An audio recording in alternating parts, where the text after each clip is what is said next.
I know you're gonna dig this. They'll go to second for one, and now they got the man trapped in third and tagging out. And second and two, handoff goes to McCaffrey up the middle, finds a little room, lot more room, and he's off to the races. Welcome to the In the Zone Sports Talk Radio Network. You're listening to the Just Us Sports Talk Show with your host, Kate Dix from Harrisburg, Pennsylvania, the small city with the large heart, and co-host Dana the Hater Clark from St. Petersburg, Florida. Also co-hosting Murray E. Baskerville from Gotta Be More Careful, Baltimore, Maryland. These are your hosts, bringing you the ultimate in sports news for the ultimate sports fan. Be sure to download the Try 99 TV app on any smart device and subscribe to In the Zone Sports Talk Television. The cost is $4.95. Thank you in advance for your support. Now sit back and prepare to get into another episode of the Just Us Sports Talk Show.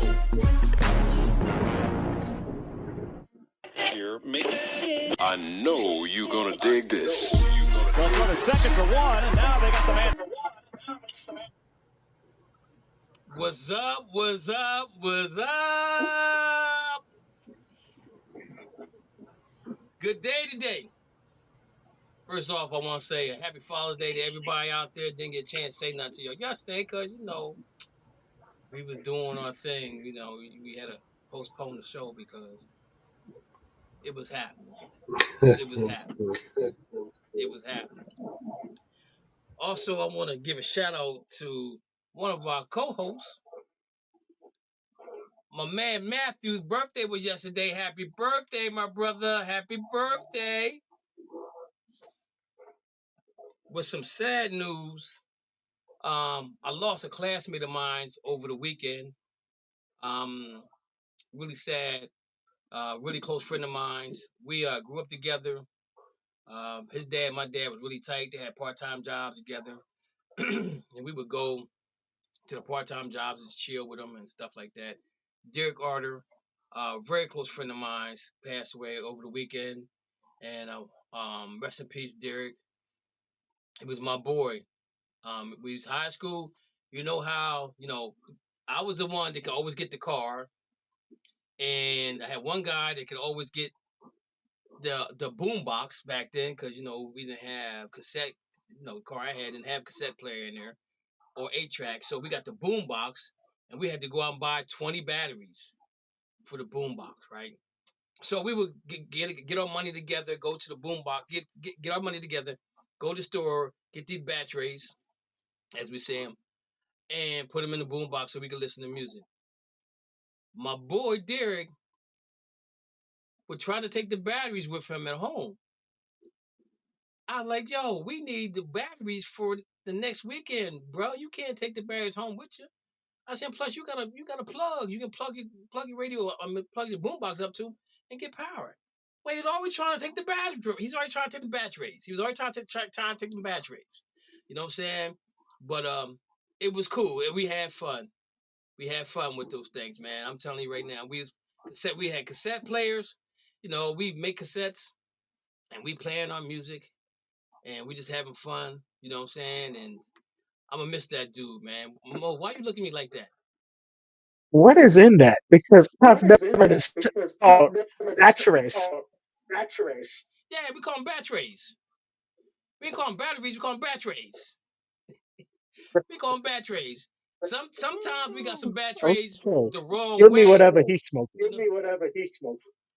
Sometimes we got the batteries the wrong way, but we got the batteries. You know what I'm saying? We got and then my one friend Daryl, he couldn't get his car. I'm telling a little story, right? I'm telling everybody. He got his license the first day, wrecked his mom's car. Couldn't get his mom's car no more. The other friend Charles Henderson, he is, his family's real religious, so we couldn't get the Fiat. Remember Fiat? I don't know if you guys know about the Fiat. It was really small. It could fit 4 of us with the boom box. Rely on Kevin Dixon because I could get the Citation, or I get the Buick Regal, and we ride around town. We gather up all our pennies and go get about $5 worth of gas, and that's how we rolled out. Back then, gas was cheap. We could do it back then. But anyway, that's what we did. And I'm telling you, we had so much fun doing that. I mean, I'm going to miss this guy so much. He moved up to California, got married, and so they're going to have some type of ceremony for him coming up soon here in Harrisburg. I'm just waiting to hear the location for him. But man, lose a classmate is one thing, but lose a friend that's a classmate is another thing, guys. Another thing. As y'all know, we celebrating today. Number 18. I just don't understand why Mo, the background ain't green. I don't need to be green because I'm green. I got green hanging up. I got green over here. Even got my I'm green greened liquor out, right bro. here. Yeah, but I'm more recent. I'm a more recent green. You 2008 green. I'm 2024 green. Oh wow.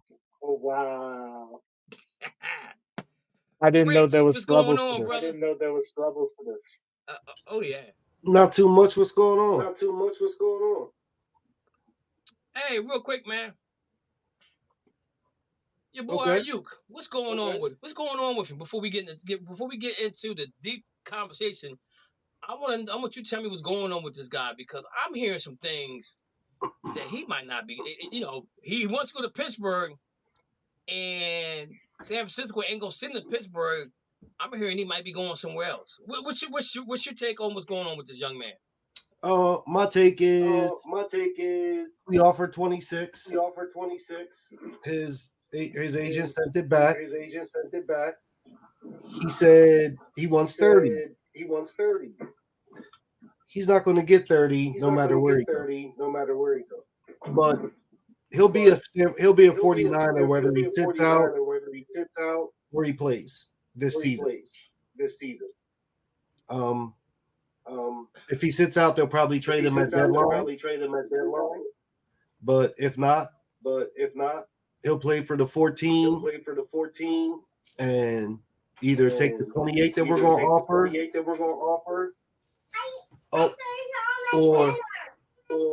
or he's going to roll. What your daughter said? She said he better take that money. Yeah, my He son. better take that money. That's what he needs to be saying. Nah, he But said it was Celtics. hey, That's what he said. Mo. But So I'm hearing there's somebody else in contention for him other than Pittsburgh, man. What you hearing? I'm not hearing Yeah, the anything because Commanders. calls. Oh, sorry, Mike. Oh, you good, Rich. Go ahead, Mo. I was saying that Mo, he what was you on. saying? When all this came, he was on a video with Jaden Daniels when he used to play at ASU before he transferred to LSU. Mm-hmm. So that's how it came out because they said they don't.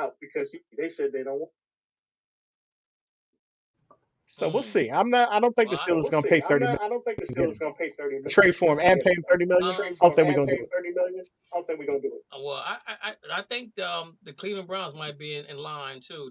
I'm hearing that they talking to the Wow. 49ers as well. Yeah, He's You not got going Jerry nowhere. Judy. but I think they talking about a trade with Maury Cooper. That's what I'm hearing. That's what I'm hearing, Rich. I'm just saying it's out there. Wait, Amari Cooper and who else? Well, it might be some draft picks. You know what I'm saying? Your first, second, and third? I just heard it was Maury. I just heard Amari Cooper's name was involved in it. I'm just saying, man. Hey, listen. They're not taking calls. Don't get mad at the messenger.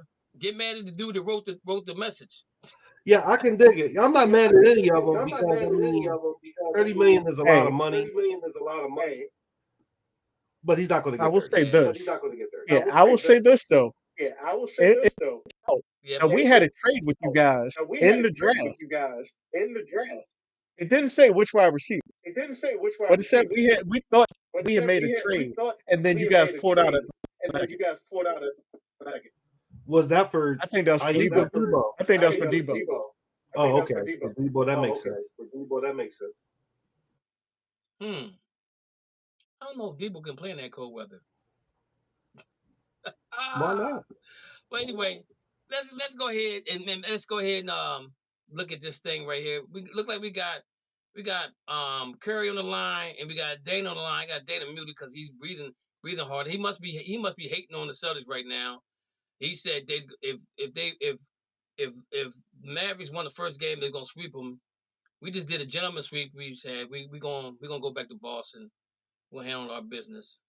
But it is what it is. Welcome guys to the show. So let's go ahead and get down with this baseball thing right now. This cigar smells so good. It smells like victory. And the Major League standings 2024. The New York Yankees are the first team to 50. They're 50-24. They're 22-10 at home, 28-14 on the road. Great road record. Lost 2 in a row. They're 5-5 last 10. They lost to the Red Sox, right, Mo? The Red Sox took 2 out of 3 from them or something like that. They was hyping this series up. Why was that? That is still one of the best rivalries in baseball. Okay. They took 2 out of 3. Okay. You got Baltimore, who's a half a game out of first place. They're 47-24. They won 2 games in a row. They're 8-10 and they're 8-10 in the last 10. So they're the hottest team in the East right now in the Central Division. You got the Cleveland Guardians at 44-25. They're 21-8 at home, 23-17 on the road. Lost 2 games at 5-5 in the last 10. Highest team in that division is the Minnesota Twins right now. They won 5 in a row. They're 5.5 games out of first place. In the West, Seattle was maintaining the lead with 9 games and 13 and 17. They're 27-12 at home, 16-19 on the road. They got to do something about their road. They're plus 19 run differential. They won 3 in a row. They're 7-3 in the last 10. They're the hottest team in the West. In the National League, got the Philadelphia Phillies of 48-24. 28-10 at home, 20-14 on the road. Their run differential is 103. Won 1 game in a row, and they're 5-5 last 10. The Atlanta Braves are 39-31, 8 games out of first place. They're 17-18 on the road. Got to fix that. Won 1 game, 4-6 in the last 10. The Washington Nationals are 35-36, the hottest team. Oh, I'm sorry. The second hottest team in that division. They were 8-2. And then you got the New York Mets. Now, Matthews, they did something with the mascot. And since they got the mascot, they ain't lost a game. The mascot looked the same to me. It's purple. Purple is purple, right? Matthew? Yep, they switched with the McDonald's Grimace mascot. And ever since Grimace threw the first pitch, the Mets haven't lost a game yet. Wow. Yeah, they hot too. They won 6 in a row. They won 6 in a row. They're 8-2 in the last 10. The Central Division, you got Milwaukee Brewers who are 42-30, 5.5 games out of first place. St. Louis Cardinals playing some good baseball. Hottest team in that division is the St. Louis Cardinals are 7-3 in the last 10. Out west, Los Angeles Dodgers 45-29, 24-15 at home, 21-14 on the road. 1-2 in a row. They're 6-4 in the last 10. They're the hottest team, plus the Giants are the hottest team, and the Diamondbacks are the hottest team. Now, I'm going to say this. We lost Mookie Betts for 6 to 8 weeks. That was a blow. That was a big blow for us. They're going to miss that guy 6 to 8 weeks. But maybe he need to rest. Because it seemed like when you get down to the wire, the playoffs, he just can't hit the bat. He can't get the bat to the ball. So maybe this might be a blessing in disguise for him. I know there's a bunch of trades going on right now. I don't even know who's where, what, and why, and who's going where. And it's June and July's coming up real quick, so there could be some guys moving around, doing some things. I'm a little worried about my Dodgers though. Even though they're 8 games in first place, I'm still worried about them. Shotani, I don't even think they saying like. He's not even going to make the All-Star team with the numbers he has right now. The numbers are down. I don't know why, but it is what it is. I don't put a lot in the All-Star game anyway, in my personal opinion, unless they try something different. I'm just saying, just try something.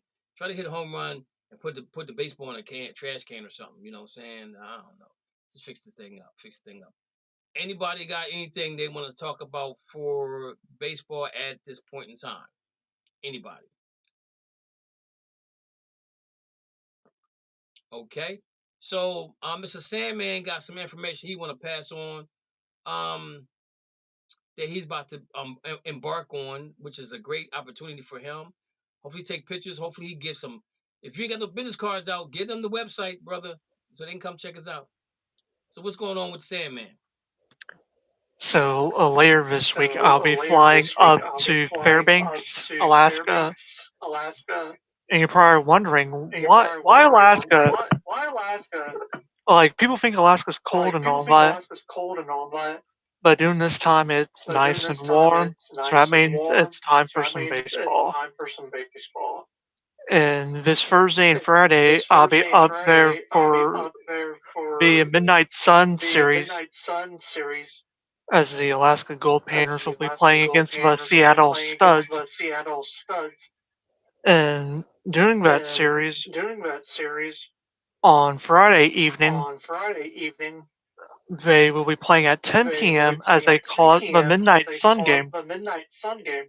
And a lot of baseball legends have played in this game, as the Gold Painters have developed over 1,600 MLB players before they even went into the MLB. And just to name a few, I got Barry Bonds, I got Tom Seaver, and Ricky Monday, and so many more. And this week they are doing a statue announcement with David Winfield, MLB Hall of Famer, as he will be in the arena. And I will be meeting with him. As Thursday, they will probably have me doing announcing with them, as I'll be doing announcing with Jared Von Dane out of the University of Utah. Which, fun fact, the Alaska Gold Painters are the first baseball team ever, and the first professional sports team ever, to stream a live sporting event online. Okay. And if you guys are interested in watching these games, they will be on YouTube on the Alaska Gold Painters YouTube page, and you can follow them on social media at the Alaska Gold Painters. Hey, so Matthew, can you when you before you go on the air and do everything, can you post the link in the page as well? Can you do that? Oh, absolutely. I will be sharing in with that. I will definitely share those days. Basically, once I get up there, we'll discuss things, and we'll see which inning they will have me announcing. Okay, great, man. We look forward to hearing from you. Can I ask a question? Mo, look like you got something you want to say. Yeah, I thought they were called the Seattle Storm. Not the Seattle Studs. That sounds like a WNBA team. Well, the Seattle Studs are a summer league team, and they're in their own little league, while the Alaska Gold Painters are an independent Alaska summer league team. So they invite teams all around the country to fly up there. That's awesome. I was messing with Kev because he always has to say something that's off the wall. Leave it up to Mo. Now, with the announcing, the card is subject to change. If anything does happen while I'm up there. But I'll definitely begin photos with the legends like David Winfield, and there's a baseball player for the Padres who, back in '87, he got a photo with Alf, and he's the only player. Oh, Bobby Strayer, I think his name is. He did the minor leagues for the Padres back in the late '80s, and on his MLB card, they used a photo of him with Alf.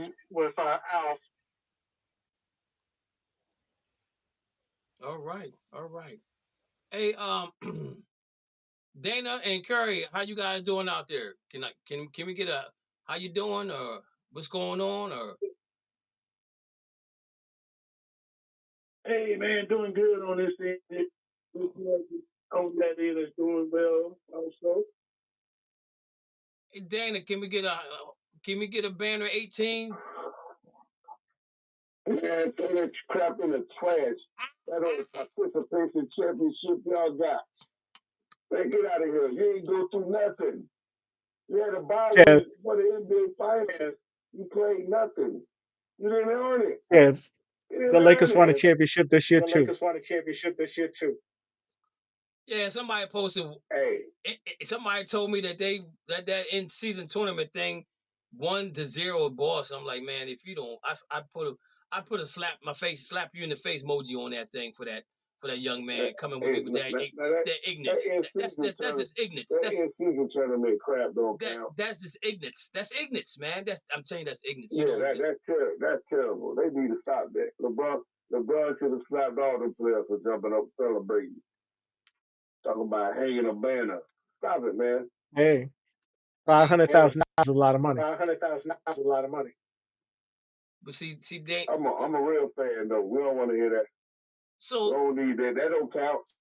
I'm glad you said that, Dane. Wait a minute. So that means you guys only got 16 then. Because you know the bubble don't count. If you're a real fan. What are you talking about? The bubble? Oh, the bubble counted. Oh, see, but you're a real fan. No.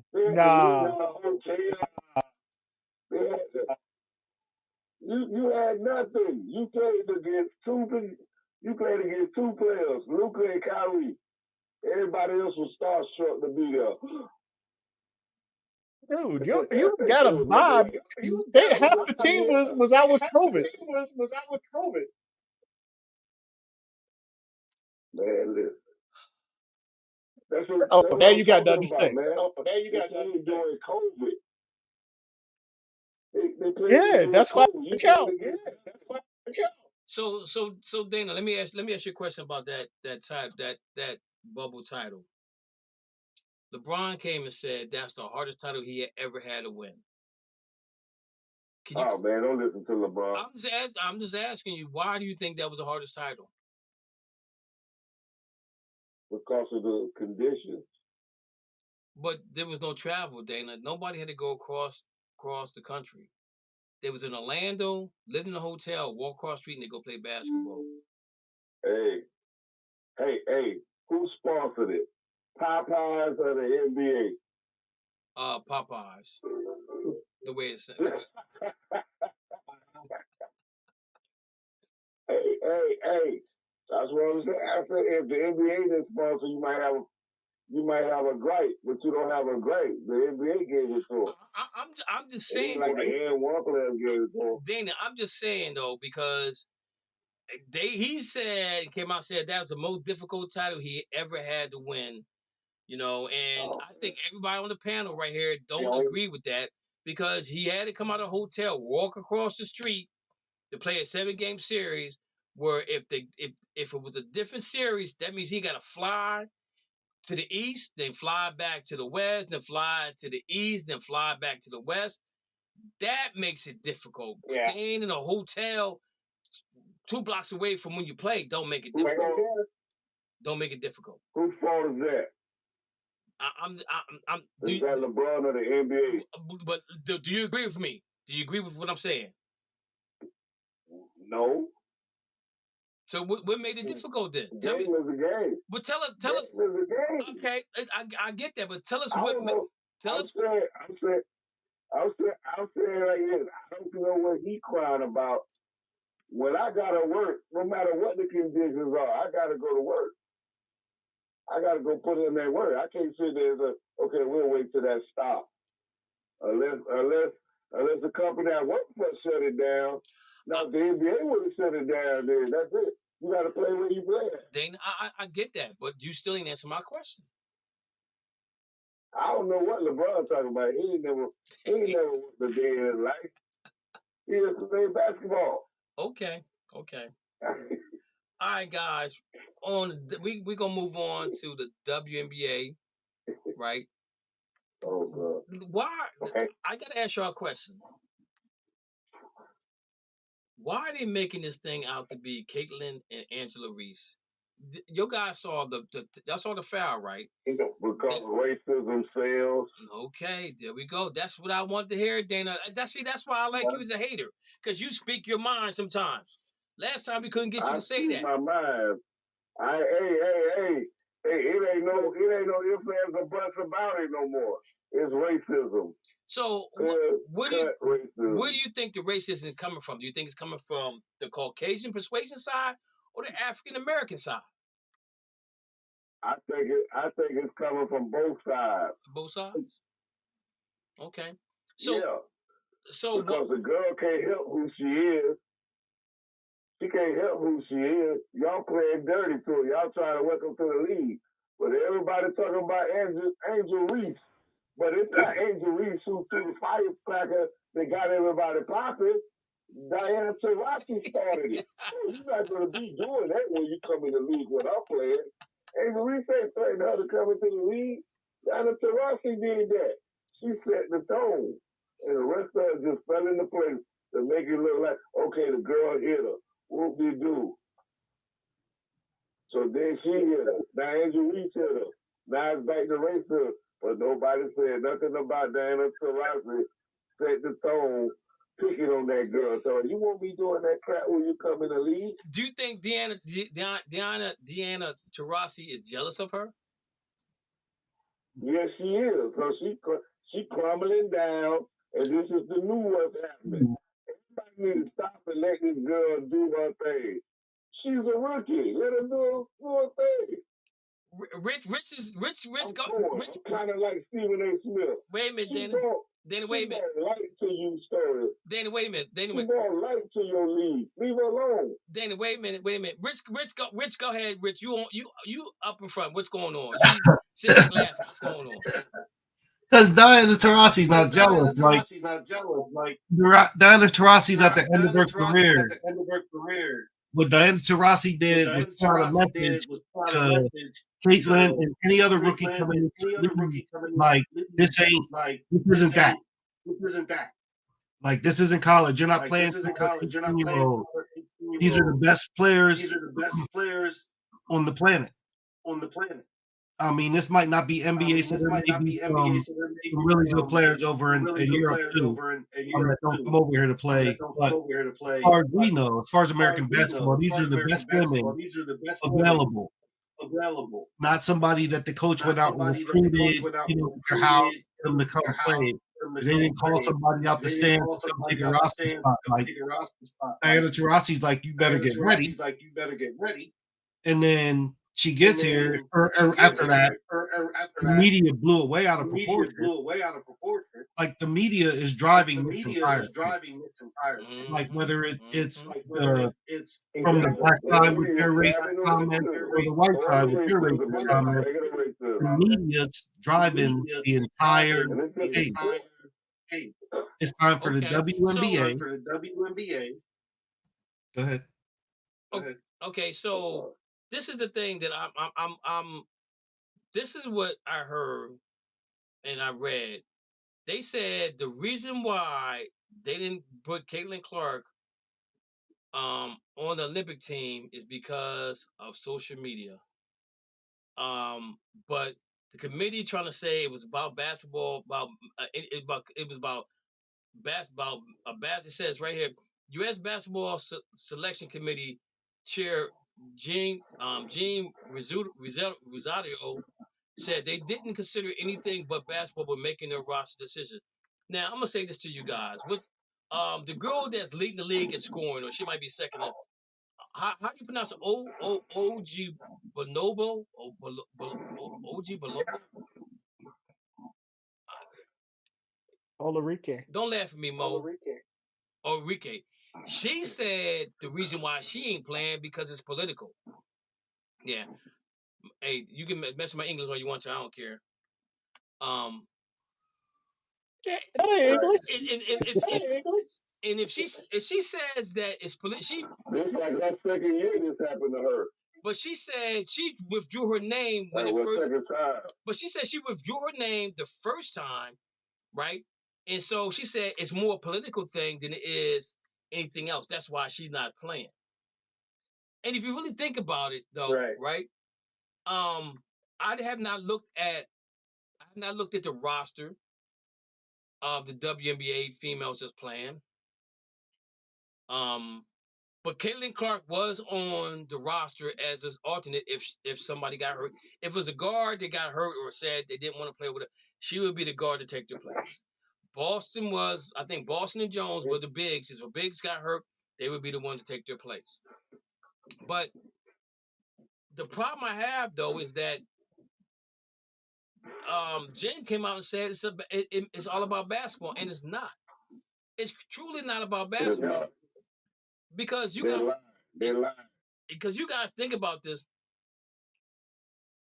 Caitlin Clark could be on the team, right? They've always had a rookie on the team other than this year. Caitlin Clark could be on the team, and she can sit the bench, and pretty much they're gonna blow everybody out. So she gets garbage time, right? But she get the experience because there's 4 of us on live, and there's 3 of us on the that's called in. Do anybody think that Caitlin Clark, if she doesn't have any injuries, she's on the 2028 Olympic team? Do anybody think that she's not going to be there on the way that she's playing right now? She'll make it. Anybody think she's not going to be on the team? No, she's not going. She'll be on the team. Right. So my thing is, they won't hold her back. But my thing is, why don't you allow her to be on the team to get the experience of playing against these European, playing in the Olympics against other players? Don't have it be a surprise to her when she goes and plays in 2028. Now she'll probably be bigger, she'll probably be stronger, she'll probably be faster, right? And I'm not even saying Caitlin Clark. I'm talking about Boston, and I'm talking about Jones too. Why the reason why they didn't put a rookie on this Olympic team is because of Caitlin Clark, period, to the end. Because they've always had a rookie on the team until now. Because they didn't want the social media. I can't hear anything.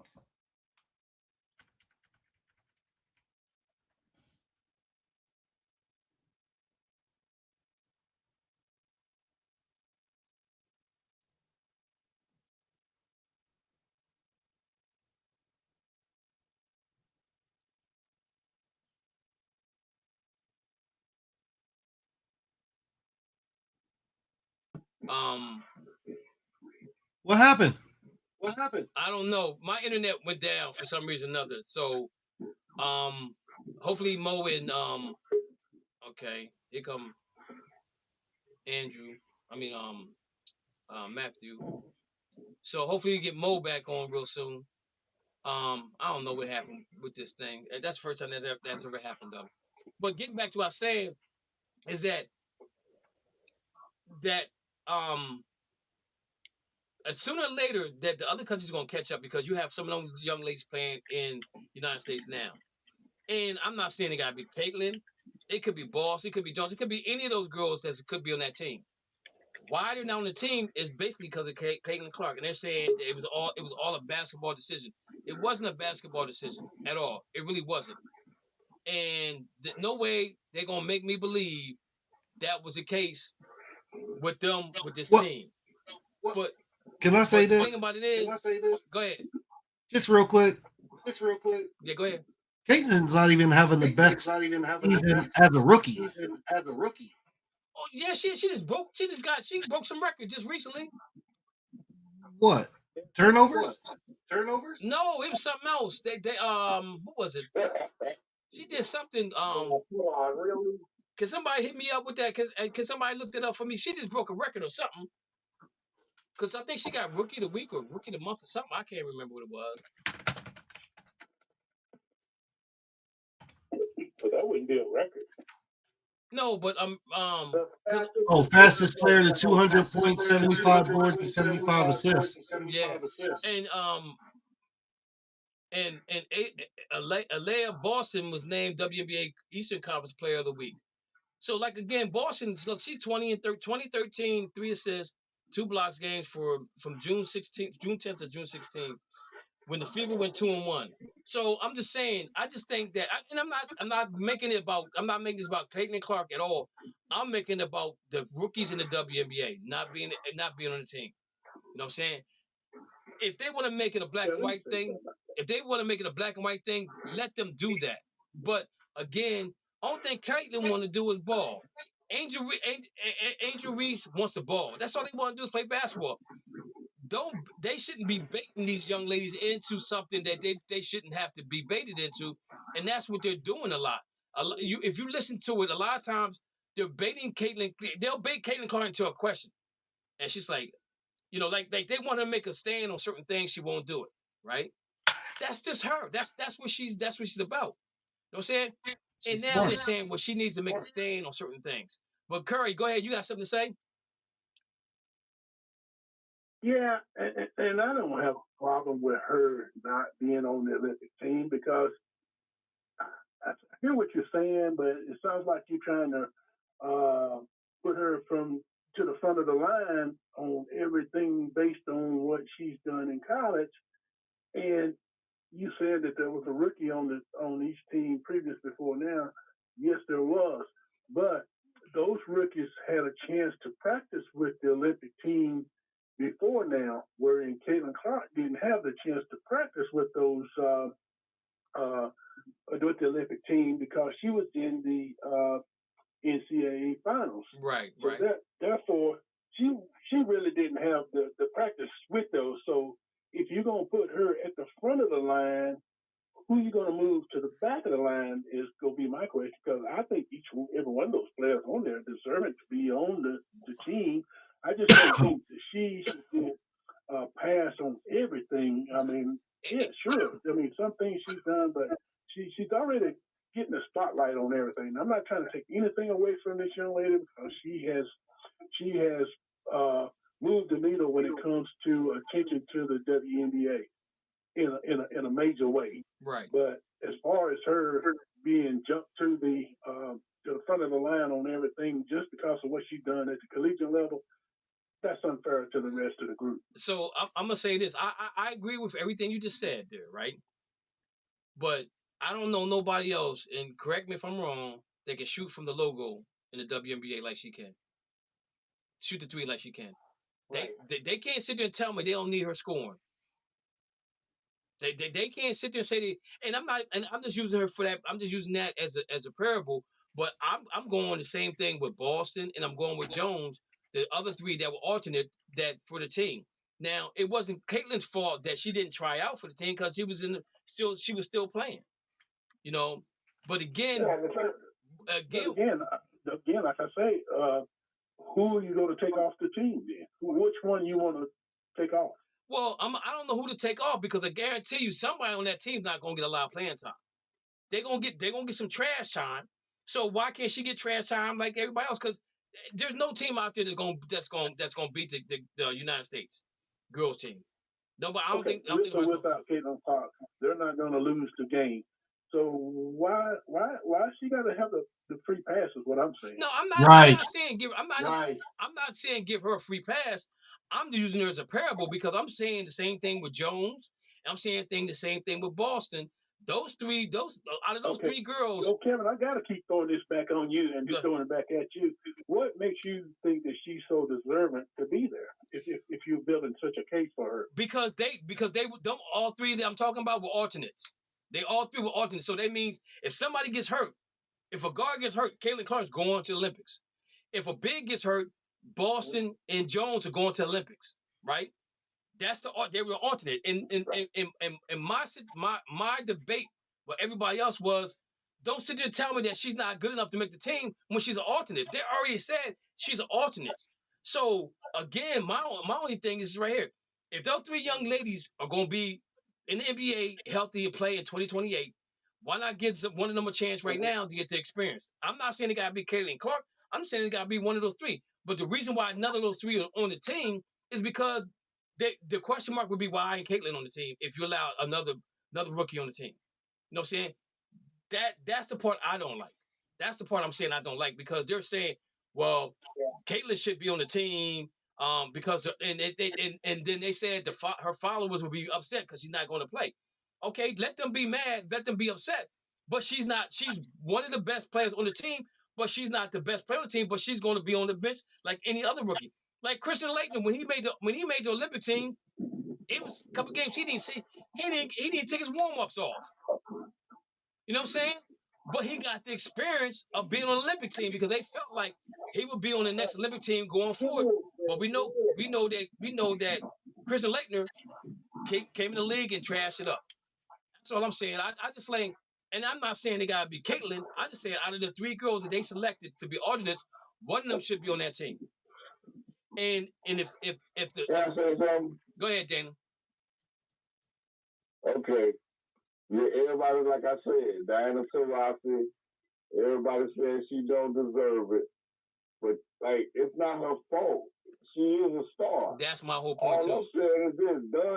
Don Staley, the coach of the USA team, don't want her on the team. It ain't about, like, the media. She said she didn't want her on the team.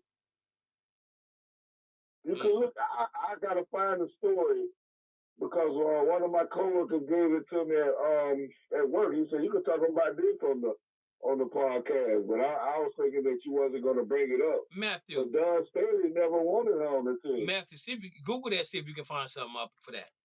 I saw it. I saw the same thing. So I didn't hear about it, but I'm saying she's the wrong person to make that statement, because when you see her talk about how passionate she is about basketball and how passionate with her girls playing basketball, she gives you this persona that she's saying that she says the right thing in front of the media, but goes behind closed doors to say something different. So Mo, what did she say? Okay, that wasn't Mo, it. what did she say? The article was talking about the five people who left her off. It was a couple players. It was Don Staley, and then it was the commissioner or the who ran the team. Right.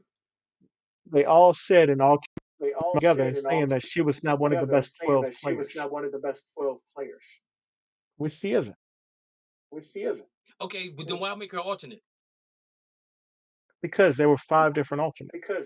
And she was still in college. They always usually bring a college player. But why? But again, if she's not the top 12, if she's not the best, so can we say that? But I'll tell you the other part. Go ahead.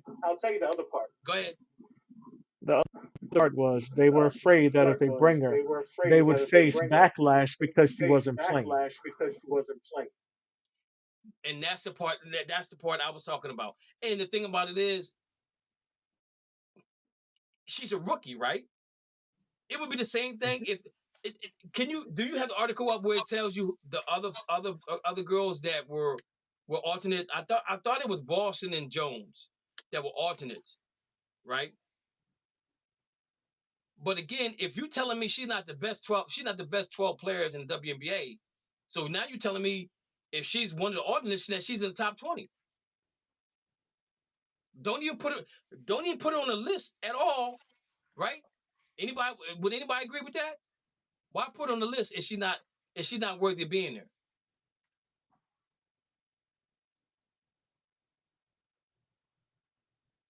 They always carried a college player. I think the ones that are on there deserve it. And yes, she's an alternate. That doesn't mean that doesn't make her lesser. It's just that don't make any of the others any less than her. And I'm not disagreeing with that. But my whole thing is right here. what Mo just said doesn't make any sense if she's an alternate.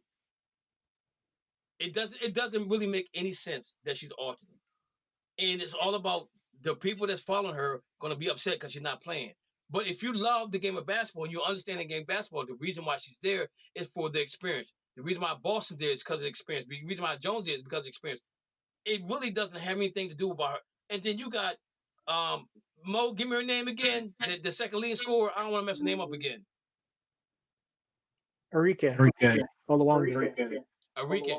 Enrique. First name is Enrique. Enrique. Okay, so Kerry, she's the second leading scorer in the WNBA. She takes her name off the list, and she says the reason why she don't want to be listed because it's a political thing. So now you got her saying it's political. Now you got the coaches that's selecting the team saying it's political because they don't want the backlash from her followers if she doesn't play. But again, she's probably going to end up being Rookie of the Year, right? If she doesn't get injured. Who? She's going to break some. Caitlin probably Rookie. She'll probably be Rookie of the Year if she doesn't get injured. Okay. And then the question mark again, we're like, okay, she's getting the accolades, but she can't get on the Olympic team. I don't know what Boston's right there. She got Rookie of the Month, Rookie of the Week. So she's right. She's right in that same gap. She's right in that same category as Caitlin. You know what I'm saying? So she's right there running neck and neck with her in a sense. Go ahead, Curry. Go ahead, Rich. Look, you got something to say. Oh no, I'm just tripping off of Caitlin being Rookie of the Year. Oh, I'm just saying that her averaging numbers, 16, 7, and 5. The problem with her is though she turns the ball over too much. That's the problem. That's her downfall. Is she turned the ball over. But you know what though? You're gonna get that when you're her size, and you're gonna get pummeled. You're gonna get hit. You're gonna get smacked in the head. The whole 9 yards. She takes it like a champ. Angel Reese averages a double for the season. She's going to be the Rookie. Giving her a pass on everything. It don't matter what she does. No, I'm not. You give her a pass. No, I'm not. If she does something, she got a fault. You say, hey, we're just gonna overlook that. No, we're move it to the front anyway. No, I'm not giving her a pass because I'm saying I'm not giving you a pass because what I'm saying to her downfall is that she turns the ball over too much, right? But Rich was going to say something. That makes her, vulnerable. Go ahead, Rich. Oh no! If Angel Reese averages a double for the year, she's gonna win. But that's what I'm saying. You got Angel Reese, you got Boston, you got Caitlin right there making numbers for them. Angel Reese is. We can talk about her as well because she said that she's had so much social media sent to her, hate media sent to her, just for playing basketball. You know what I'm saying? We can talk about her. We can talk about her just as much as we talk about Caitlin. But Angel Reese wasn't she wasn't put on the alternate for the Olympic team. I can say the same thing about Angel Reese. The same thing I'm saying about Caitlin, I can say the same thing about Angel Reese. You know what I'm saying? See, this is the thing. Go ahead. If Paige Buchers doesn't get hurt at UConn, we're not even talking about Caitlin Clark. True. Well, you know what I mean? I think we're still talking about her. I think she still is who she is. It's just that she don't get to the national championship. She doesn't do that. She doesn't win it anyway. But Paige was Caitlin before she got hurt. I agree. And Juju coming. You talking about somebody gonna be on fire? That young lady's gonna be nice. Right. She's gonna be real nice. You know what I'm saying? And the thing about it is with WNBA, when you lose, you get the best picks. So just imagine if the Fever stay with that and they get Juju. Woo! Oh, it's on. It's on like hot butter popcorn. Pop, pop, pop, pop, pop, pop, pop, pop, pop, pop, pop, pop. It's gonna be nice. You know what I'm saying? But Curry, I'm not giving Caitlin a pass or anything. But the thing about it is the reason why I'm bringing it up because they said they didn't win an Olympic team, but they made her alternate, which makes no sense to me because if somebody gets hurt, then she's going to be the person they're going to replace. She's going to be that player to replace. That makes no sense to me. Don't even put it on alternate, and then we don't even have this conversation. That's what I'm saying. That you can't contradict what you do and say something completely different. You know, that's my So thing. you don't think they should have alternates, period? No, they should. They should have alternates. And the thing about it is, there should be a rookie on that team. No matter if it's Caitlin, Boston, Angel Reese, or the other Jones. It needs to be a rookie on that team. They didn't do it because the reason why they didn't do it because they still didn't want the backlash from Caitlin not being that player that's going to be on that team. But then when you go back and say, well, she's an alternate, and if somebody gets hurt, guess who's going to be? If it's a guard, guess who's going? So the whole conversation of her not being on the team makes no sense now because now she's going to be on the team. Dang, I don't know where you at, but you got a lot of wins. Okay. And I'm just saying, and I'm not giving Caitlin a pass, at all, because like I said, we could talk about Angel Reese as well. All the hate mail, all the Instagram stuff that girl got, that doesn't make any sense because now you making it personal, and it should never be personal. It should be about basketball. She's another one. Angel Reese, the only thing she want to do is play basketball. Now, does she exaggerate some things? Yeah, she probably do. Is she a little mad at Caitlin? She probably is. But again, if people put money, if that woman's gonna put money in my pocket that I wouldn't get because of her, I can hate her, but I gotta respect her because I'm getting my money, and that's what the WNBA is doing right now is getting their money. They're getting their money. You know, you got sneaker deals coming along, you got commercials coming along, you got the young lady out in L.A. She's doing a model thing. You got Angel Reese who got a contract with a modeling agency where she does tall and thin dressing up and stuff of that nature. So there's being money made because maybe Caitlin Clark is showing the world that the WNBA can be competitive and be good. Now, Deanna Taurasi, she probably mad. She probably a little jealous. The rest of them are. You know what I'm saying? Because you think about it, 3 years ago, 4 years ago, was nobody talking about the WNBA but me. That's it. Wasn't nobody else talking about them. You know what I'm saying? But now they're on the forefront, and because now it's become more of a black or white thing, which to me, in basketball, I don't care if you're polka dotted. If you can play, you can play. It's as simple as that. I'm just keeping it real.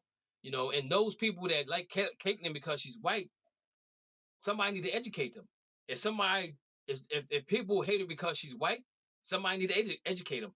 If there's somebody that don't like Angel Reese because she's black, educate them. If those that like her because she's black, educate them because at the end of the day, we're all human beings. And the only thing these young ladies want to do is play basketball. You know what I'm saying? I don't think people talk about the WNBA. I don't think people talk about it as a whole because the average casual fan like myself can't name 10 players. And so, only people we talk about is Caitlin Clark, Angel Reese, and that other lady that I can't even call her name right now. Boston. So I'm blank. But we don't talk about the WNBA as a whole like we would the NBA, because we know most all the stars on that team, or the NFL, how we know all these stars on that. It's just that these two people have captivated the audience by themselves, based on the controversies that came between them, and also the goodness, the greatness that they have on the court. But you just said the greatness they have on the court. So what they've done, they've elevated those young ladies. This rookie group has elevated the WNBA to another level that has never been at. Okay, and what I mean by when I say that is that now these young ladies are making enough money they don't have to go overseas. Ask Brittany Griner, does she want to go back overseas? She gonna tell you not no, but hell no. You know what I'm saying? And to me, that's the most important thing to me because I hate to see our young ladies go overseas and play basketball and then something happen and they can't come back to the United States. I hate to see something happen to somebody like Brittany Griner, you know, which we know that was all about a political situation for the United States, right? We know that's what it was. So don't put our young ladies in that position that they got to go overseas to make the money. If they can make the money here, then let them make their money here.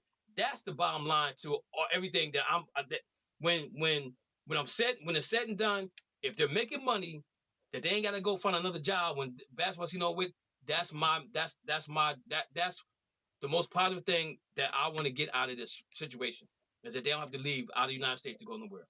That's the main thing. I mean, it's about time because for so long, our women's players who were great had to go somewhere else just to make money, and it's kind of put a damper on the women's game. So I'm glad to see that this is finally paid off, and the women's league is getting the respect it finally deserves. Yeah, and again, like Monica McNutt said, Stephen A, you should have been talking about this 3 years ago. Actually, you should have been talking about it 10 years ago.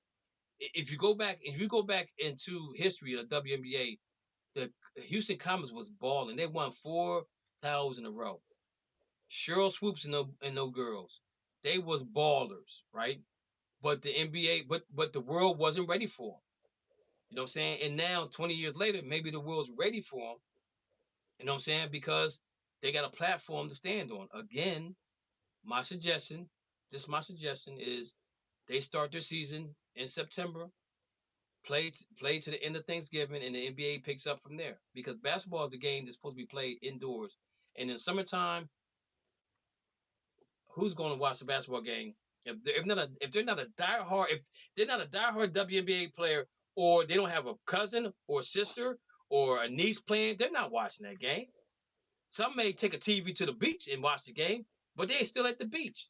You know what I'm saying? So that's what I'm saying. That's where I think the NBA gets it wrong with them. They had to put them somewhere, but they put them in the middle of the summer.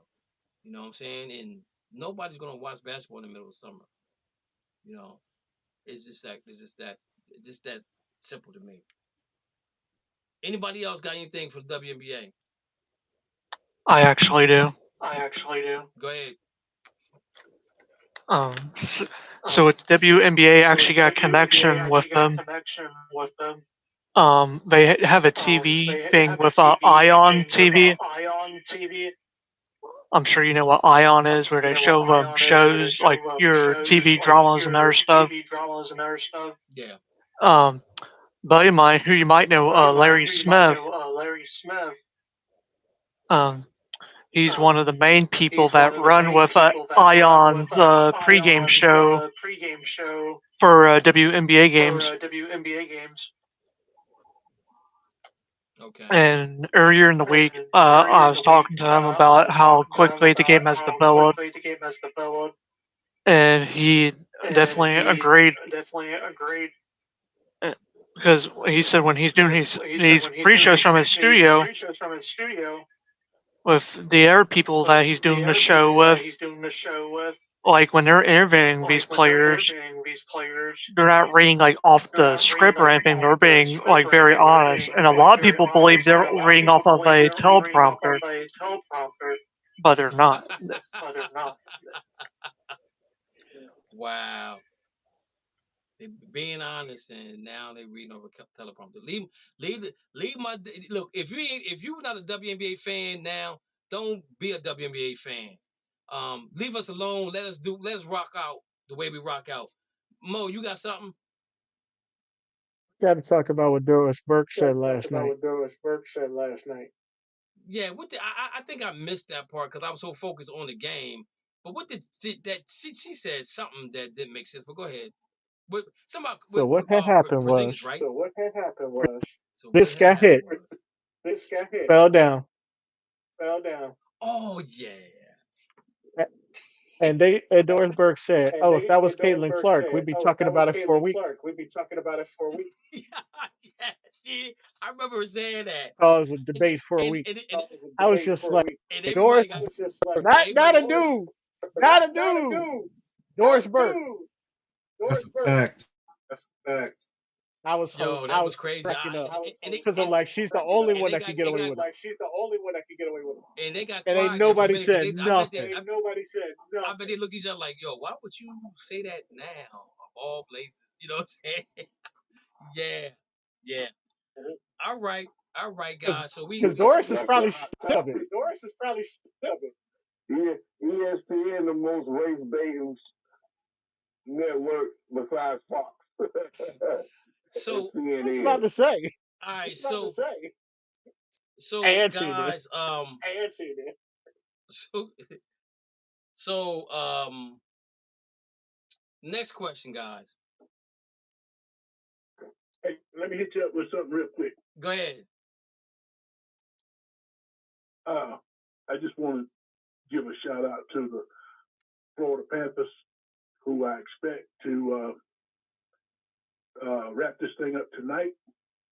And if you guys remember, I said to you about 8 weeks ago you sure enough did that those boys were ready to take home the Stanley Cup. Y'all remember me saying that? Yes, I do. Probably don't. Yes, I do. I remember. I know y'all get that selective amnesia, so you may not remember. So I ain't watched hockey. This black dude got hit in the head back in the 90s.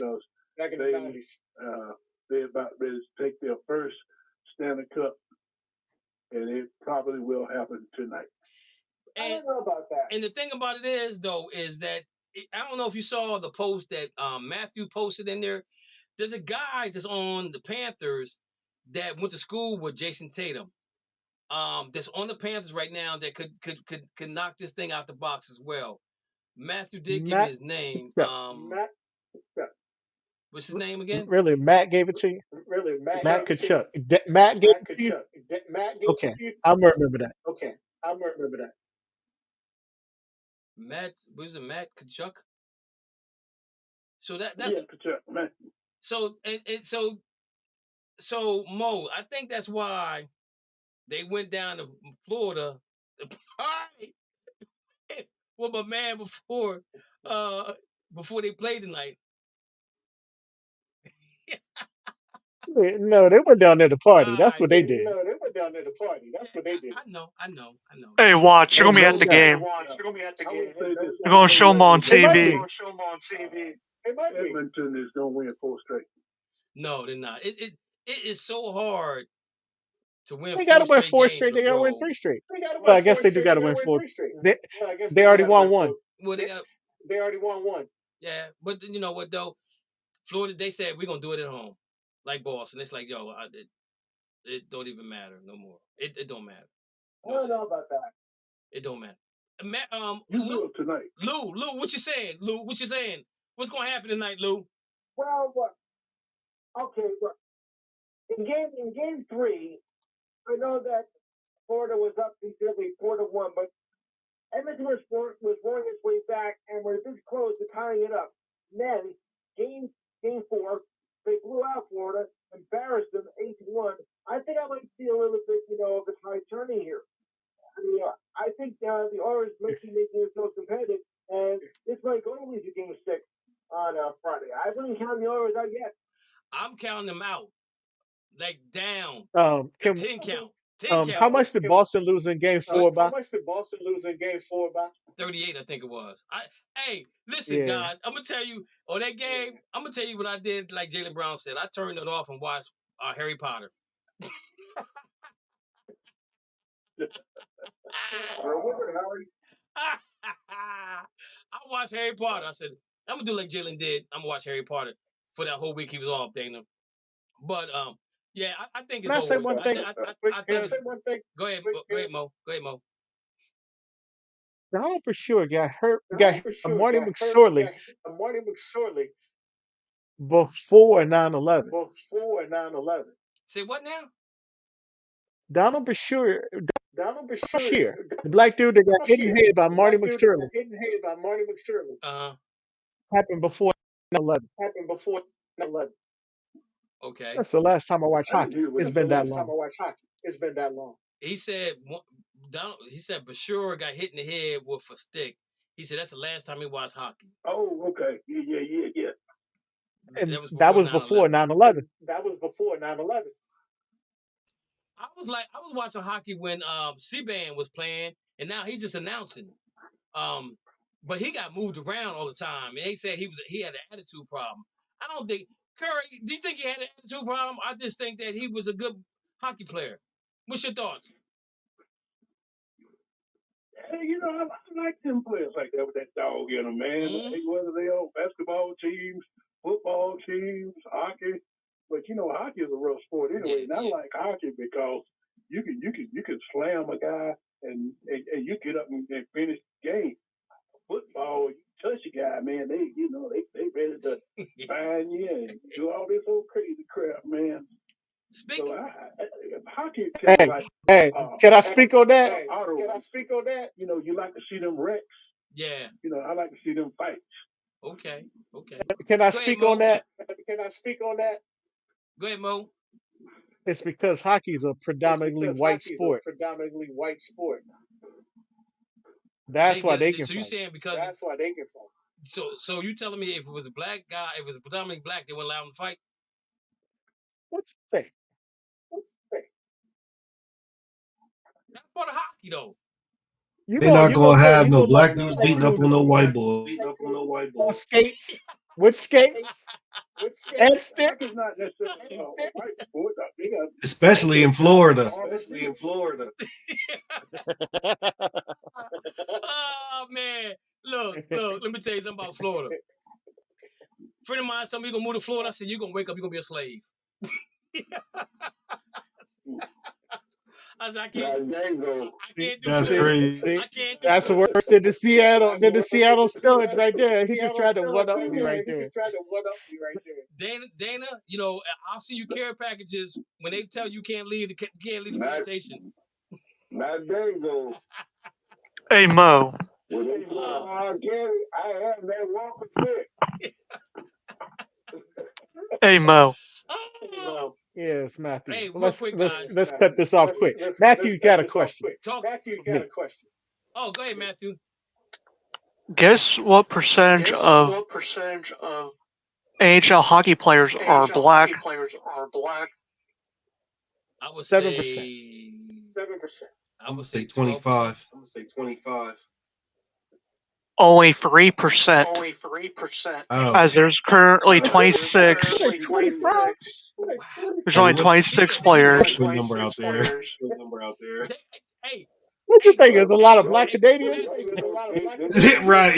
I mean, we got Drake. Wait a minute, Matthew. Find out what the percentage is of how many blacks are in baseball. And if that's oh my goodness.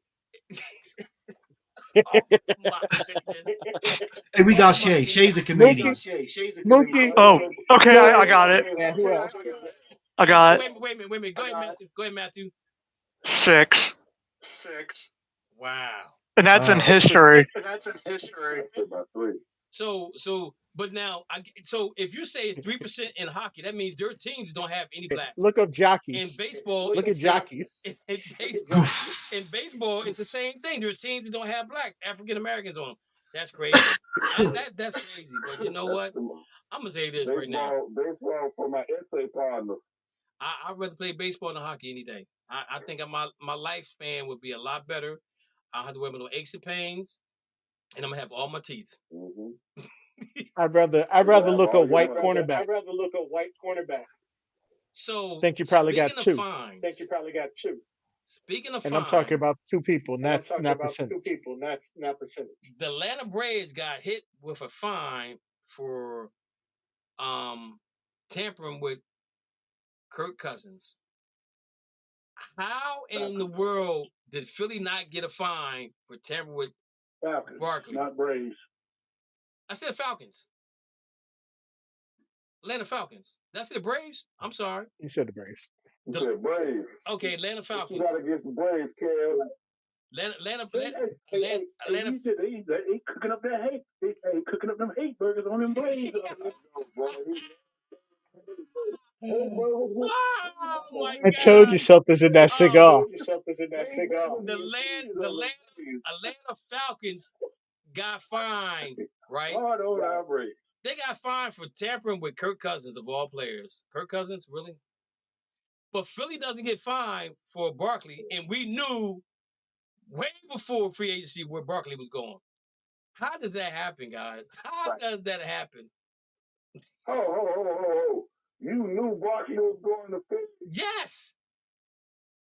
Anybody here didn't know Barkley was going to Philly? Other than Dana. I didn't. Other than Dana, anybody else? Did anybody else not know? Mo, did you not know he was going to Philly? No, I know. Rich, did you not know he's going to Philly? No, I know. Matthew, you want to chime in? Yeah, I knew. And you want to know why Philly didn't get in trouble? How did all y'all know? Explain to me. Matthew can't tell you why they didn't get in trouble. I'm gonna tell you why they should have got in trouble. Go ahead, Matthew. It's the way they talked to him in negotiating. There's certain ways that an NFL team can achieve on a player when it comes to trading and signing before that free agency hits. And the way that Philly did it made the NFL not look at them. While the Falcons, on the other hand, didn't do it the way that Philly did. The Falcons got text. They got text messages. They got all kind of stuff that they talked to him way before time. Philly did it. Philly did it. They got a burner phone from Joe. They got what kind of phone you got, Dana? Obama phone? Man, I live in Florida. They got a T-Mobile phone, and they got a T-Mobile Got a phone bag phone from for it. the guy off the corner, and they got in contact with Barkley. What? Hey, he still got Motorola Razor. You said they had a burner phone. Yeah. But they still had the people that were talking. No, so but they can't get them just because they used the burner phone. Because Dana, they had the conversation. Dana, they were smart about it. They was really smart about it. And the thing about it is, you like I'm gonna say it like if you watch the NBA Finals the other day, where Embiid was on there and cocked his eye to the left of him where Paul George was. Don't trust and believe me. If Paul George goes to Philadelphia, they're gonna say there was some tampering. Which I know he's not going to Philly. Players can't tamper. Because Philly already got in trouble for tampering before. They should have got tampered for Al Horford, and they got tampered for somebody else just a couple years ago. But they just they take it over. But anyway, yeah, that's what happened. So let's talk. I need to know how y'all knew. Dana, because it was all on social. It was all on social media. They look at. I don't think they did anything that no, I'm not saying them. No, they charged with tampering. They didn't tamper. They tampered, but they didn't do it in the way that the Falcons did. When they went to the Falcons, they found out text messages, phone calls, the whole 9 yards. That's why they got fined. Philly just went about it a different way. Well, hey, let me say this. This just goes to show you how hypocritical the NFL is, because what did they lose? A 5th round pick? And they lost a 5th round pick and $250,000. And $250,000. Okay, if you give me a shot at any player in the league that I want, and all I'm gonna lose is a 5th round pick, I'll take my shot at that. Now, I'll tamper with that, but now here's where they get hypocritical. Let's rewind back to when they got the Dolphins for tampering. What did they lose? They lost a 1st round pick. They lost a 4th round pick. And the owner was suspended for 5 games. Well, but Curry, it was a lot more than that. That's why I say that. It was a lot more to it was Curry. Tom Brady. Well, how much more was it? It was Tom Brady, and then it was the owner. It doesn't matter. But wait It a minute, was Robert Kraft. It was Tom Brady. Then it was the owner for Miami, and then they had the coach out on the boat saying, "Look, I need you to sign up on this deal." He said, "I'm not doing it. I'm not going to jail for you. I'm not getting fined for nobody else, and it's not going to happen that way. I'm not going to do it." And that's when they threw him underneath the bus. Yeah. It don't matter who all was involved. The crime was the same, but the penalty was not. Dana knew about that one. The crime. Dana told us first. Yeah, Dana knew about that one. Dana. Dana, you want to speak on that, Dana? Didn't you know about that? Dana told us that he was coming to Miami, going to play 1 year, get ownership, and keep it moving. Dana, didn't you tell us that? Dana? Now Dana ain't got nothing to say. Dana? Hello? Tom Brady told on everybody. Tom Brady told everybody. It wasn't me. Yeah. Tom Brady. He met with him on the boat. Yeah, that dumb owner we got, man. Curry, Dana told us that Tom Brady was supposed to come down. He's going to sign for 1 year with Miami, and then he's going to get part ownership of the team. But the coach wasn't involved in because he knew that was tampering. So the coach, and that's why they got rid of. That's one of the reasons why they got rid of. That's one of the reasons they got rid of. He's not coming to the meeting. And that's one of the reasons why they got rid of Brian Flores. Because remember, at first off, they're saying that Brian Flores couldn't get along with the team. Y'all was 0-8 or something like that, or 0-7, and then they ended up winning like 8 in a row. Yeah. And then they fired him anyway. That was that's how that all happened. Like Flores went with the Jazz. He went with the crime. Yeah, he said, I'm not taking. He stayed 2 years after that. They didn't fire him for the that year. Yeah, they did. They offered that man $100. They offered that man $100,000 a loss. Yeah, because he said I'll give you up. He said they said to him, if you lose, I'm gonna give you $100,000 for every loss. He said, I'm not doing that. They ain't doing that. Players work too hard. Yeah. Yep. Well, I don't put a lot of stock in what Brian Flores says anyway. There's no proof that happened. I mean, Brian Flores, he could have said that about me or you.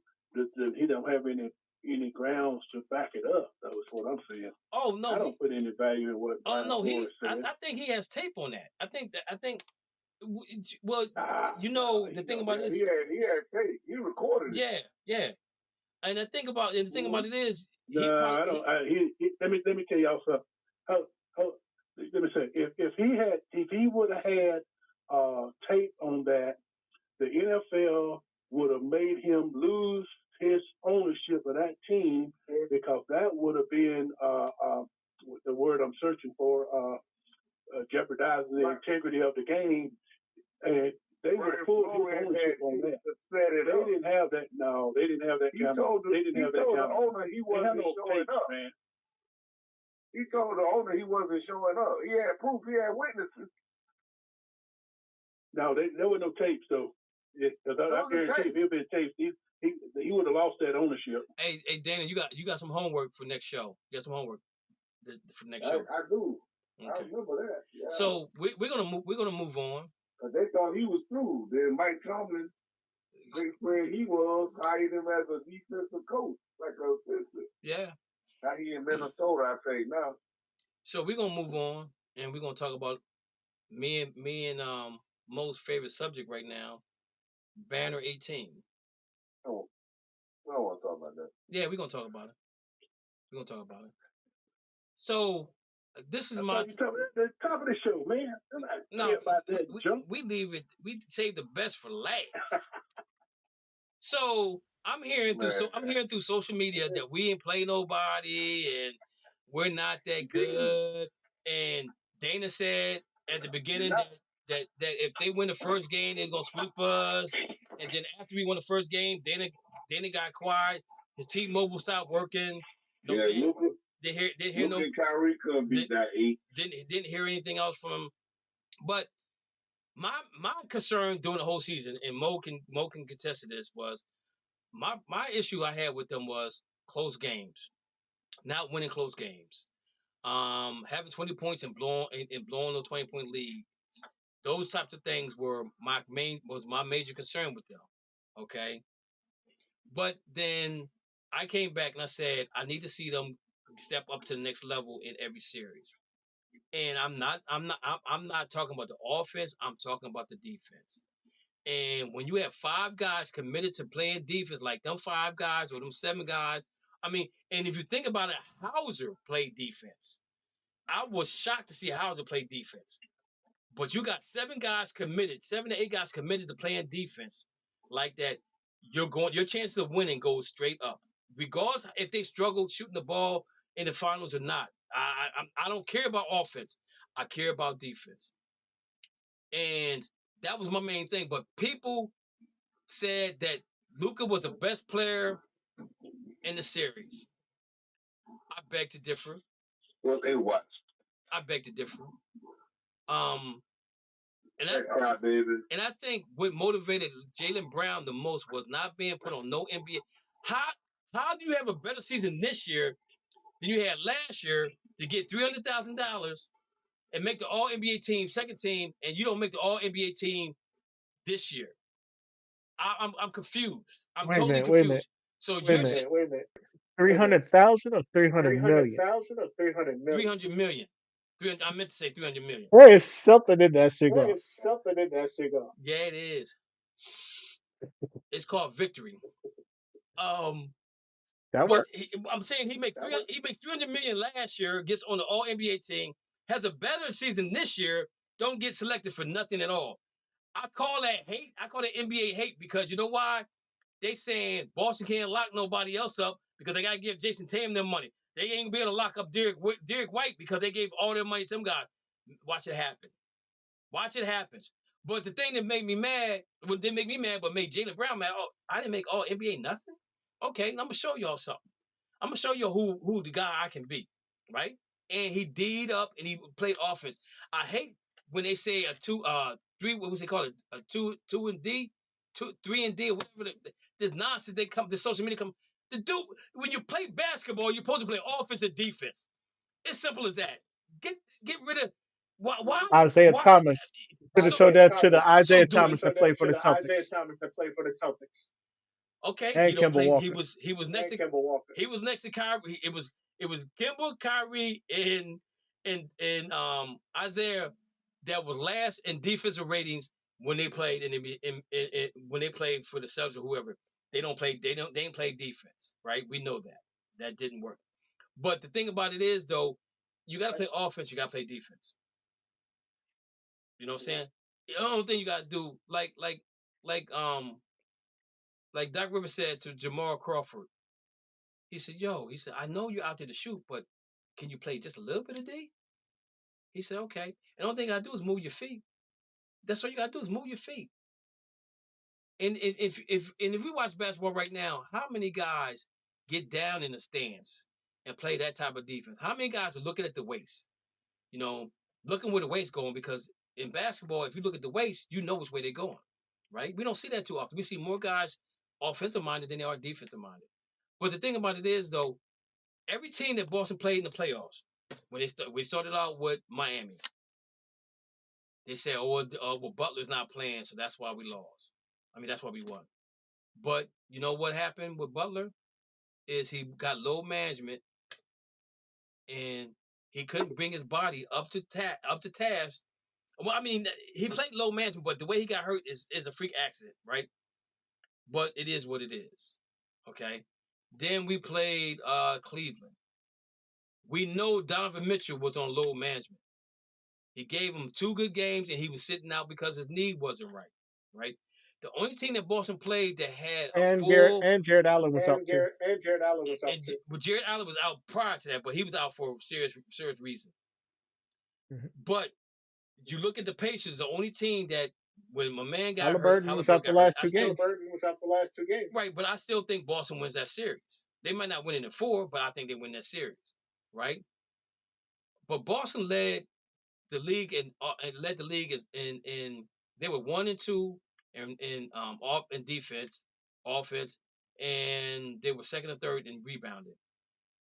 But the thing about it is that I have a problem with is you take the Pelicans and you take Zion Williams, who was low management all year long, and you put him out there to play in a game that he has to play a full 40 minutes. He got to play 40 minutes a game in this one game, and he got to give it all. What do you do? Pull a hamstring because he's not playing during the season.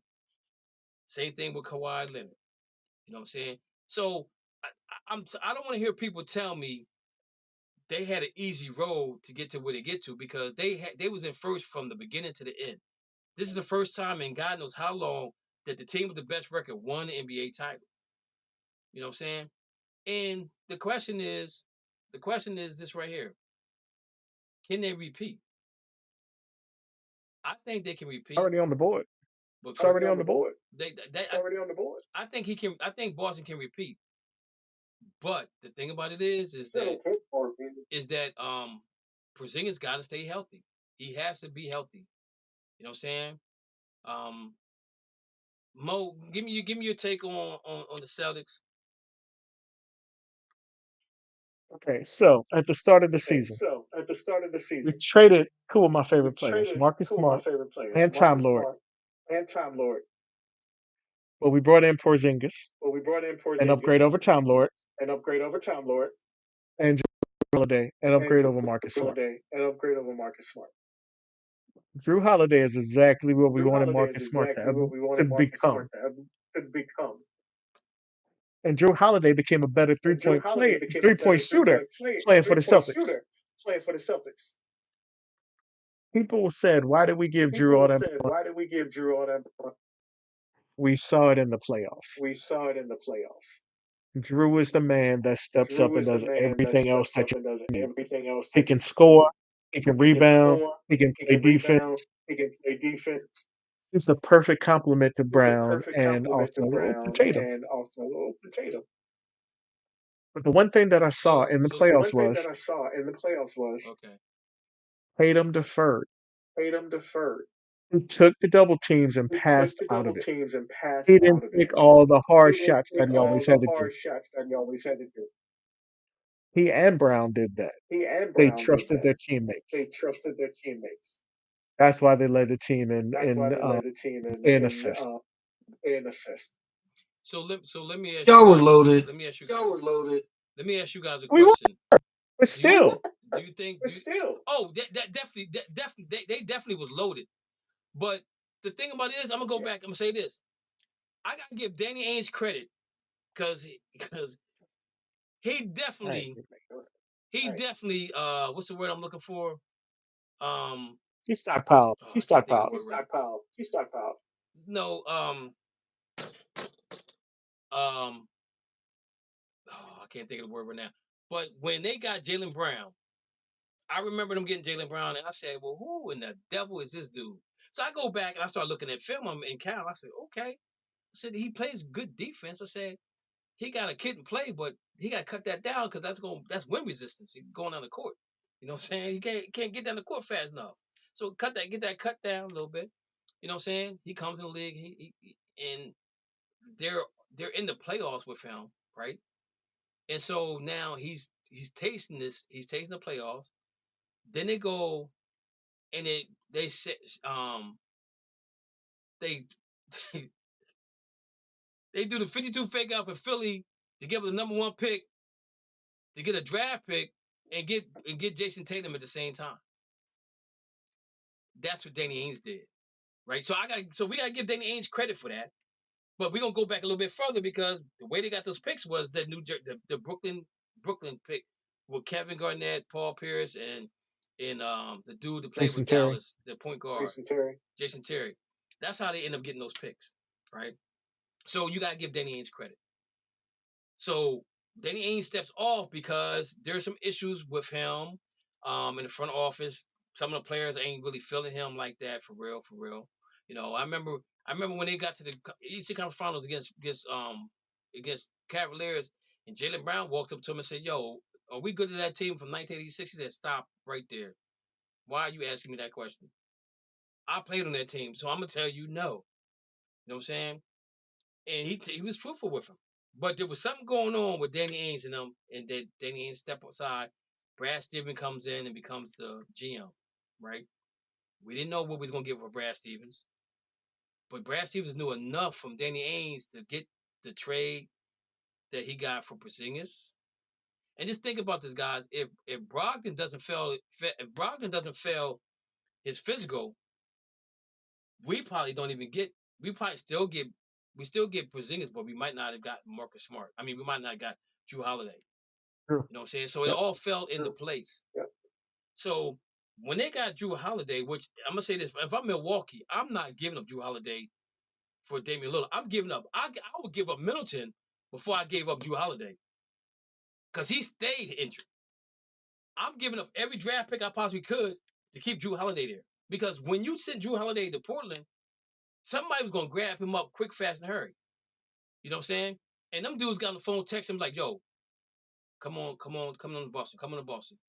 And when they sat down and talked to him, he said, "Okay, I can do that," because there was a fight about Miami was trying to get him. There was a couple other teams trying to get him, but he ended up going to Boston. So Clippers. they were all loaded. But the thing about it is, though, Rich, is this is the part where I'm different from everybody else. I don't give two shakes of a lamb's tail about your offense because I want to see you play defense. And what made me really understand when they mic'd them up yesterday, and Jaylen Brown said, "If Luka stays in the game, I'm staying in the game." When he said that, I knew he was locked in. But you got five guys on that team. You got five guys? Honestly, should have been on the all defense team. Even though the way they did it was to me asinine. How do you make an all defensive team with forwards and centers? Then the second team's guards, it's shooting guards and point guards. That makes no sense to me. I think when you come to awards like that, you got to go by position because you still got guys that are centers. You know what I'm saying? You still got guys as forwards, power forwards, point guards. You know what I'm saying? Because on offense, you look at Dallas offense. They got a point guard, they got a two guard, they got a center, they got two forwards. You're not gonna sit and tell me that PJ Washington is he's positionless. He's a positionless player. No, he's not. You're not gonna tell me that Lively's a positionless player because he's not. He's a center. Every Right? single one of the So Celtics was a positionless player. Every say single what? one. Every Exactly. single one They of all could the play. Celtics starting five were positionless. But on defense they were. On On offense, defense they were. Well, I'm not gonna. I don't think so because I think you look at it. You put Tatum. Tatum became the point guard, right? Which this should have okay. been Drew Holiday's. But then was So playing the 2 or the 3. I saw. I right. mean, there was just uh uh uh holidays going into the post. Like you guys play positionless because everybody can handle the ball, Right. including Porzingis. He's not as good as everybody else, but he can handle the ball. Everybody can shoot. Like y'all were loaded. Like y'all were built for this. Like as soon as Porzingis came to the team, I was like, it's a wrap. You And the only thing sound we needed jealous. Porzingis to do. I'm not jealous. Only I thing, thought no. it looked exactly like what it was supposed to. And the thing about it, my main concern with Porzingis, like I told Mo, I was like, yo, he got to stay healthy. He has to stay healthy. And the thing about it is though, is that the chips fell. The only team I felt that would give Boston a run for the money for real, is the New York Knicks.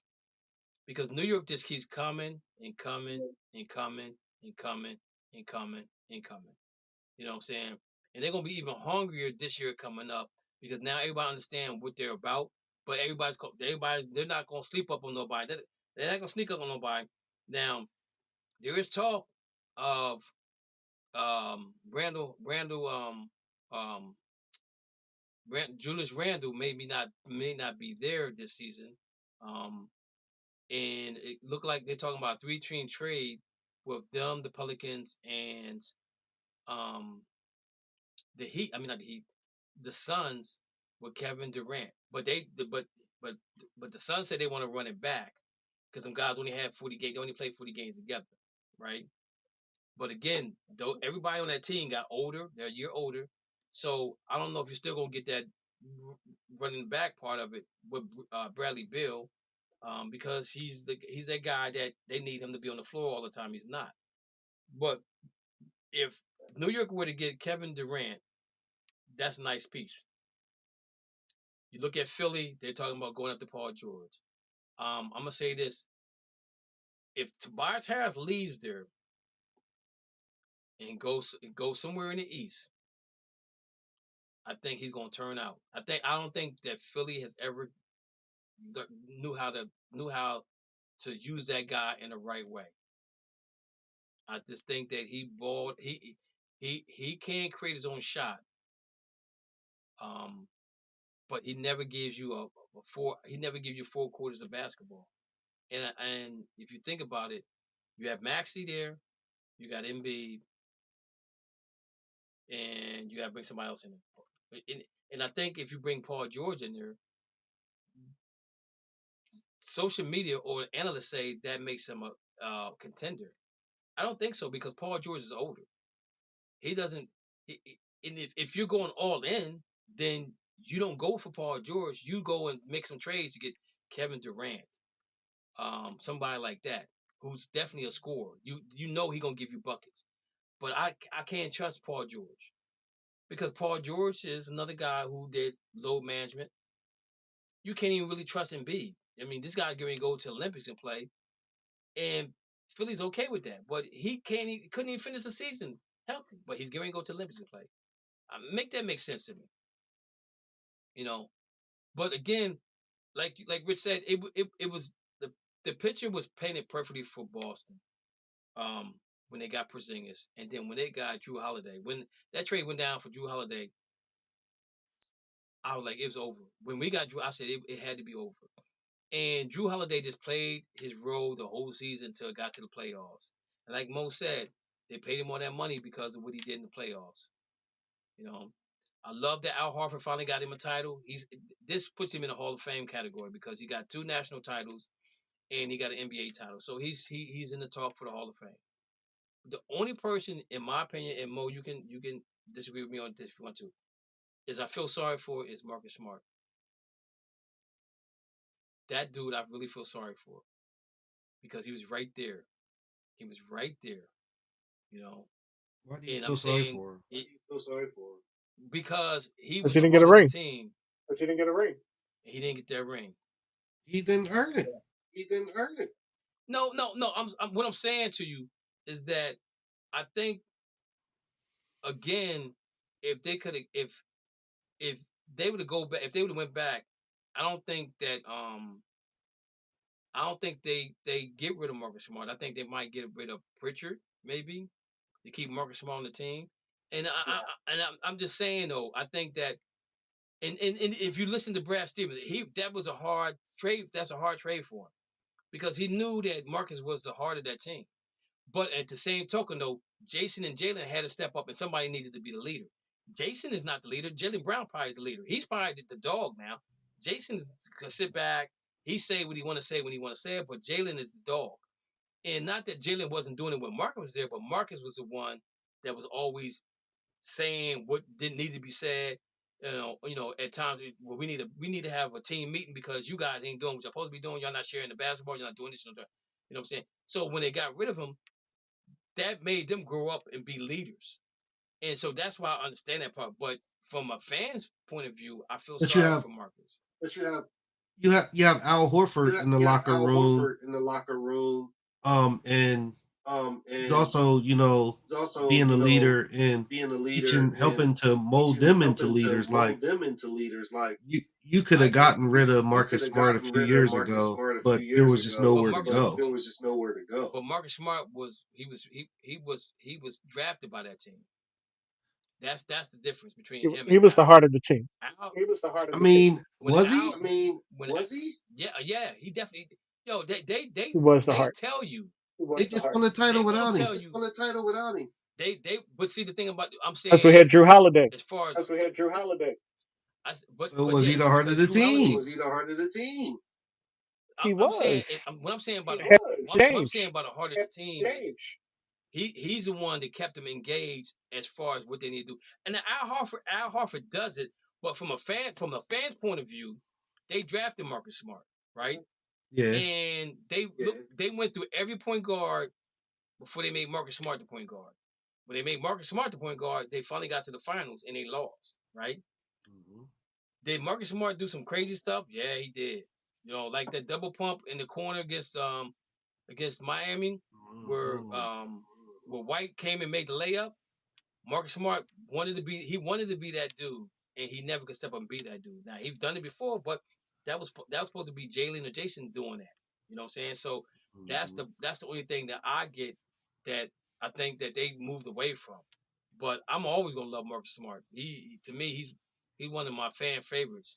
And hopefully Boston figures a way out to bring him back, and he comes off the bench, and that makes him even more potent because now now they got more defense because somebody's leaving. I think that I think Tillman probably won't come back, and I think that the big dude that come off the bench, the big Caucasian guy, Cornette, is Fournette. Cornette? Yeah, Cornette. Yeah, I don't think he comes back. And if he doesn't come I think back, Tillman that's comes a back. loss for Boston. I don't think he comes back, man. And I think they lose. If they lose Cornette, they need a big guy because Al can't do the minutes that he used to be doing. And if you can't rely on Porzingis to be 100% healthy, which he got the surgeries today, they said, and he's doing fine, but you can't rely on him. So you got to bring in another big. And they're looking at the draft. They're saying they're going to go after the kid from Purdue, right? Now, watching him play, I don't know, but they saying that he's developed a jump shot. He developed a 3-point shot. He wasn't allowed to do it in college, and so you think about that. If that's the case, then okay, he could probably fit there because you look at Karl Anthony Towns. The reason why Karl Anthony Towns didn't go number one is because they said he couldn't shoot the three. But at Kentucky, they wouldn't allow him to shoot the three. But he gets in the NBA, he shoots the three. You know what I'm saying? So they should have worked him out at the slave shoot some threes, and maybe he might have been the number one play that year. You know, so I think everything just fell in. I think everything fell in place for Boston. Now I'm gonna say this too. I think again the only team that scares me in the East is New York. Tom Thibodeau is all about defense, right? That's the only team that scared me. I'm not worried about Philly. Like Embiid said, Boston's his daddy. I'm not worried about Miami because I'm gonna tell you right now what's gonna happen with Miami is that um, playoff Jimmy Butler gonna have to play some games to get this money because Slick Hair Willie already said I need to play some games in order for you to get this extension, right? The Pacers will probably get better. We don't know what's going on with Atlanta right now. Orlando will get better. They was in the playoffs. So it's going to be a tougher road for Boston, I think, in the future. But I don't think we've seen the best they can be in the NBA. I think they can repeat again. The question to you guys: do you think Dallas could repeat? I don't think they can. I think if they had to go against Denver, I think that they lose against Denver. I think OKC is going to beat all of them next year. Mm. They gonna be tough. You know what I'm saying? They're young. Mo, do they remind you of the young Celtics? No, You said no? no. Why It's not? scarier than that. They're They scarier than that? remind me, yeah, they remind me of a young Spurs team. Hmm. Okay. If Giddy gets it together or trade him, if I was them, I would trade Giddy for KD and bring KD Giddy back. for who? That's all they need. Giddy for KD? Hmm. Okay. Okay. They need a The point money's guard. not gonna match, but the money's No, of not gonna course, you're match, gonna so have they're to gonna give have to them different picks. yeah, or you put a third team involved in that thing right there. You put a third team If involved in that. if I'm Go OKC, ahead, I'm Ro. going to get Markel Fultz and KD. Those are my two Mark moves Fultz. So why Markel Fultz? because I don't need I don't necessarily need a star point guard. I need somebody that's serviceable. Markel Fultz can get the job done. I got a scorer. I got two scorers now. Actually, three with Chet. I mean, I'm pretty loaded at that point. I don't need a point guard to do too much. I just need you to be able to hit the three, play a little defense, and drive the ball, break the lane down, and kick the rock.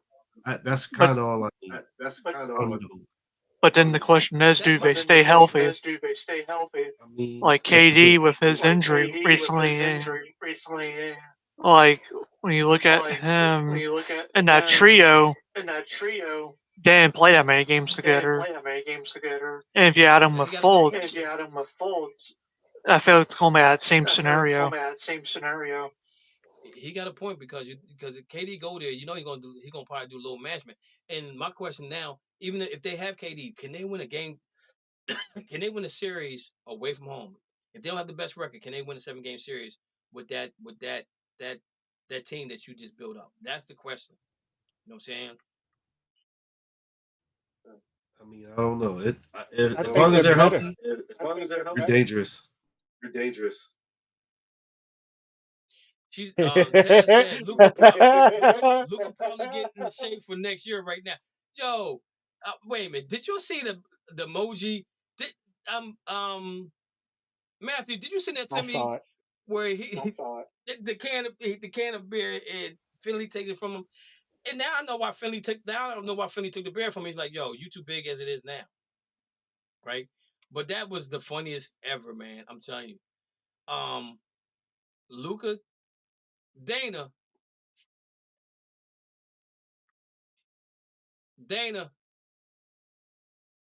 Yes, sir. Okay, so we talking about Luca. He's an international player, and you know I love my international players, right, Dana? Ooh. But did you hear what the commissioner said about having an international game in America against USA? He said, I don't think it would matter. They don't care about playing defense. So I'm telling you right now what's going to be happening is they're probably gonna get away from playing. They're just gonna get selected and not gonna play a game. They'll have something else instead of that. Because to me, you do that now. It's a challenge to play, even if you don't play defense, it's still a challenge to play. But he's like, I don't think that's gonna. So you just admitted to it. No, listen, you're not listening. I won. No, you're not listening. I won. You're not listening to You what just admitted to it. You're not listening to what I'm saying, Dana. He said the reason why it won't happen. He said the reason why it won't happen because nobody's gonna play. Nobody's gonna play defense. So you're gonna see guys shooting threes, half court, at the logo. You're still gonna get the same result that you get this year if you do that next year, right? So that's why probably not gonna happen. But I'm gonna say this about Luka. Right. I love my international players. They come across the water. They win titles. They get defensive player of the year. They get sixth man of the year. They get comeback player of the year. They get rookie of the year. They get scorer of the year. But they will never be the face of the NBA. But again, Dana, I'm just saying. I'm just gonna say this: they're not defensive minded players. You look at them. I mean, you look at Joker. He lost weight, and now look what he did in the play and when he won the championship. He had to play defense. Yeah, I think Denver would have beat us. Luka, no, they wouldn't have beat us.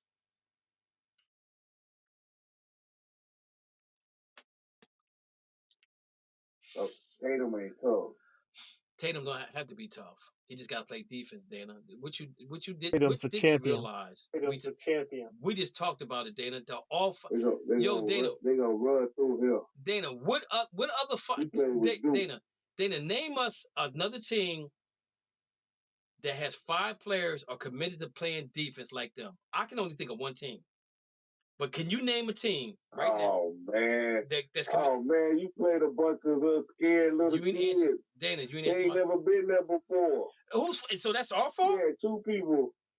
That's our fault. Yeah, one person that really been there to the final. Dana, is that our fault? No, but you said they played defense. They didn't have to play no defense on them. All you had to do is keep doing what you're doing. Let Kyrie and Luka get on. Ain't nobody help them. That's why you won. So defense had nothing to do with that. Nobody helped Kyrie and Luka. Dana, so defense. Hey man, I ain't giving y'all that, man. So Dana, nobody played defense. No, so you saying no? We didn't play defense during the year. We was number two. I mean, all the men. How you gonna count it as defense when all them boys missing shots? So let me ask you a question. Minnesota Timberwolves was number one in defense. Why did they lose to Dallas? Inexperience. That's why they had nobody. Listen, man. Why would you get in the ring with Mike Tyson? Because you ain't experienced. If I'm Michael, just go get the money. If I'm that's it. If I'm go get the money. If I'm Mike Spinks, I go in there and act like he not hit me in my face and I fall down and get my money and walk on out. I got paid. That's what I'm saying. I got paid. Listen. When they get more, if Dallas get more help and they understand what they got to do now, they might be better. I just say you have people on the Celtics that been there before. Like they just got beat by okay, we know how to do this now. We got to finish it. And Dallas helped them missing all them shots and depending on crybaby Luka and Kyrie was scared to play in front of ball. So again, Dana, my question is if Dallas was the best team in the West, right? When they made that trade to get PJ Tucker, PJ. Listen, when they made that trade to get PJ Washington and the other guy, Gafford. Help me out, guys. Gafford. Yeah, Gafford. When they made that trade, they went 21-9.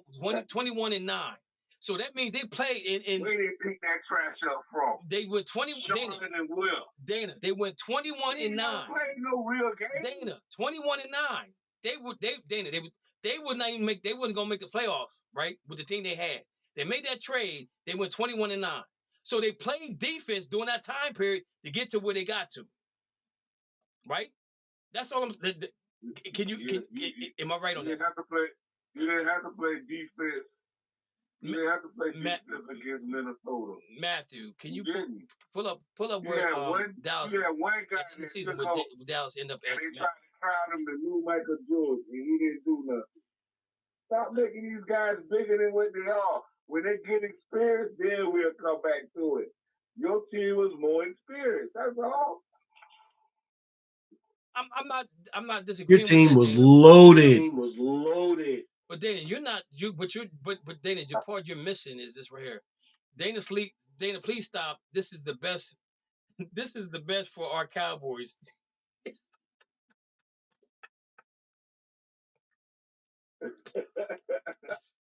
Now, why they go throw Dallas in? Why they throw the Cowboys in this, man? Because Taz, she likes the Cowboys. She likes the Cowboys. Now, Dana. Oh, Hey, Dana. Dana, I got some stats for you. I got some playoff stats. The Mavericks ranked number 2 in defense in the playoffs. Minnesota only ranked 3. So you want to know how Dallas won against Minnesota? Defense is the answer.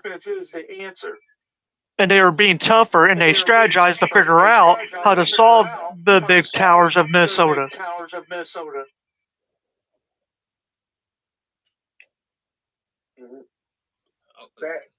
And they turned it into Lob City. You only have one dominant player, and he won on every night. Cat won on every night. So everybody else standing back and watching. Mo. They got that LeBron syndrome. Here, LeBron can't do it. You don't want to let the Lakers talk. Did you say Mo? Do you say mute Dana? I know. I said you don't want to let the Lakers talk. They were You loaded. know they just. Dana's mad because 18 is more than 17. Listen, man. Hey, man, stop telling my plays. And 17, and they're gonna be at 17 for a long time. Dana, real quick, Who you want to be the next coach for the Lakers? Oh, can we bring Phil Jackson back? No, Phil Jackson. Phil Jackson would never. Right here. Phil Jackson would never deal with LeBron James. He would never deal with LeBron James. If it's true that JJ Redick the coach, I retire till he get fired as being a Laker fan. This is the problem I have with JJ Redick, and we got like 5 minutes left. But I don't like Stephen A. Smith said something about it earlier. But my thing is, how do you go on a podcast and talk about plays that you run on your team while you still have your coach still there as a head coach and say, nah, you shouldn't run these plays? LeBron did he disrespected Darvin Ham like that. But I ain't like that. I really didn't like that at all. I really didn't like that. If Jeannie Buss was my friend, this is what I do. I hire Sam Cassell as my next head coach. Well, they didn't interview Sam Cassell. Rocks, LeBron. They didn't interview Sam Cassell. They need to. That man been in all the gunfights. With the Rockets. Come on, man. Give this man a shot. You mean to tell me JJ Redick over all that? The reason why they over Darvin Ham stayed the Lakers. Yeah, Darvin Ham, he's the coach that got the first interconference title, whatever you want to call that thing. Oh man, that don't count, kid. Like this championship last night, that don't count for y'all. The problem with the Lakers right now is this right here. I'm gonna say this: they want a coach before the draft. Nobody's gonna take that job until after draft's over because they want to see what happens with LeBron's son. If the Lakers draft LeBron's son, it's gonna be hard for them to get a coach. And I'm gonna say this: go ahead and make LeBron the head coach. Please, Lakers, don't sign LeBron. Let him and his son get right. Wait before y'all. What's up with Shannon Sharp on First Take? I don't know. What did Shannon Sharp say on First Take? Or what'd he do? Taz, I got fired him already. Taz, no, he just signed a contract with him. He got a new contract with them. Taz, I gotta find out what that is or inbox me, let me know. But we're down to 3 minutes, guys. I appreciate you guys coming on today, helping us celebrate Boston's title yesterday. It was so tremendous. And the only thing I gotta say is just like he said, what can they say now? What can they say now? He said, I'm so glad I got this. He said, I had to listen to all that shit y'all was talking about. I said, good, man. I'm happy for Tatum. I said, Tatum is something. Now you can come to the Lakers and see. Oh, no, he can already sign a contract extension with Boston. And he also said, Dana, he said, only thing y'all gonna say, like you saying, we ain't played nobody, so I guess we're gonna have to repeat. Show me. That's not what he said. He said everybody thought we were gonna lose. Everybody thought we were gonna lose. Hey, I got something for y'all cut out here. Now what? Go ahead, Curry. All right, I'm gonna play this one little clip. It's about 15 seconds. I want to play it for you. Okay. Curry did some homework, guys. Now, Aaron, where are you? Where is Aaron right now? No Aaron, huh? You better be sick, dead, or mute. Hey, Aaron. Oh, that's what I want to play. Key appeal. About Aaron Rodgers. Why you always gotta be hate on Aaron Rodgers like I hate on Philly? Hate on Aaron Rodgers like I hate on Philly. He's a bum. But Mo, I'm not hating on Aaron Rodgers. I'm just telling y'all what I think y'all. Mo, can you stay on a little bit longer? Mo, can you stay on a little bit longer? Yeah, it's a fraud, man. Y'all don't get it. Bit. Okay, so speaking of Aaron Rodgers, they saying your boy ain't looking too good in camp right now, Mo. What's going on with him? Somebody warned us. Talking about Aaron Rodgers, or are you talking about? No.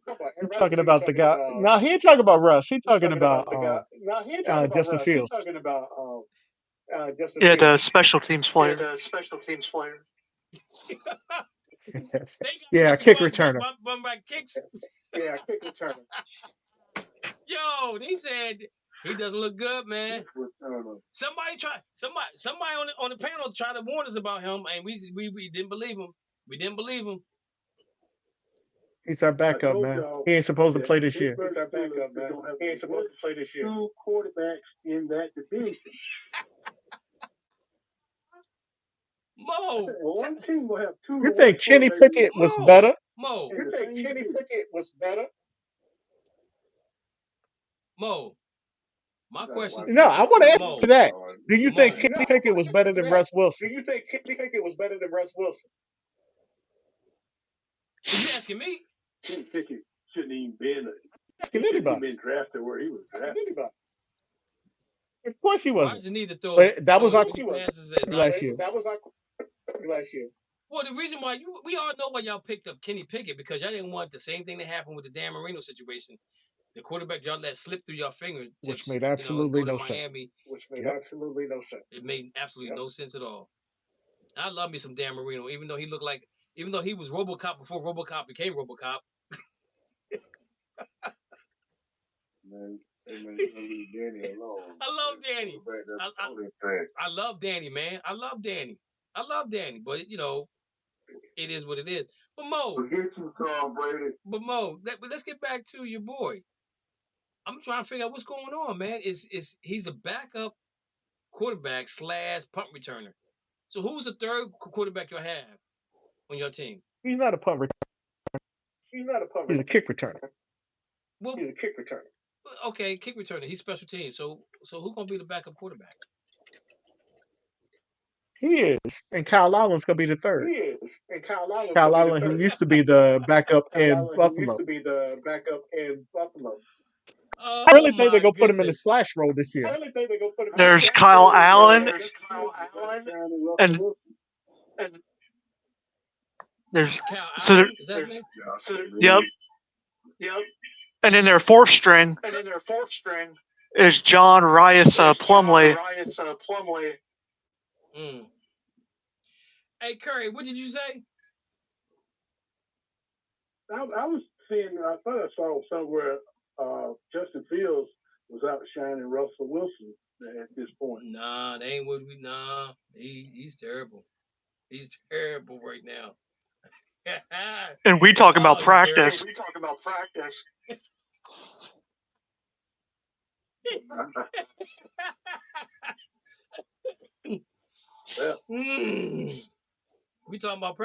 think I need to go put my son to bed.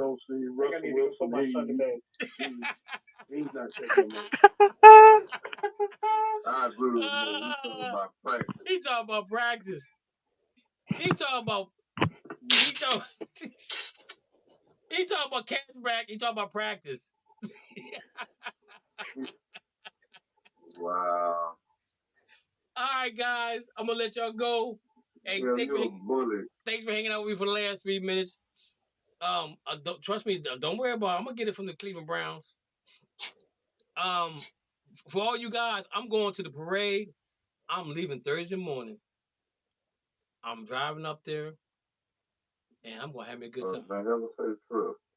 I missed the last one in 2008. My dad got sick. My brother couldn't take off. My wife said, take the train. I said, that's a 12-hour ride. I'm not taking the train up there. But now I get an opportunity to go up there and party with Celtic fans. I'm going to have a blast. Mo, I don't know what you're doing, but if you can get there, man. We're going to party. We're going to party like it's 2008. I wish I could. All right, guys. I'll go next year. Hey, Matthew. Matthew, yeah, okay. Matthew, you have a safe trip. Happy birthday again. Happy Father's Day again for everybody that's a father. Happy birthday, Matthew. Also keep same here, Matthew. Keep my the Arter family in prayer. Like I said, my best friend, one of my high school friends. Like quick story before we get off there with them.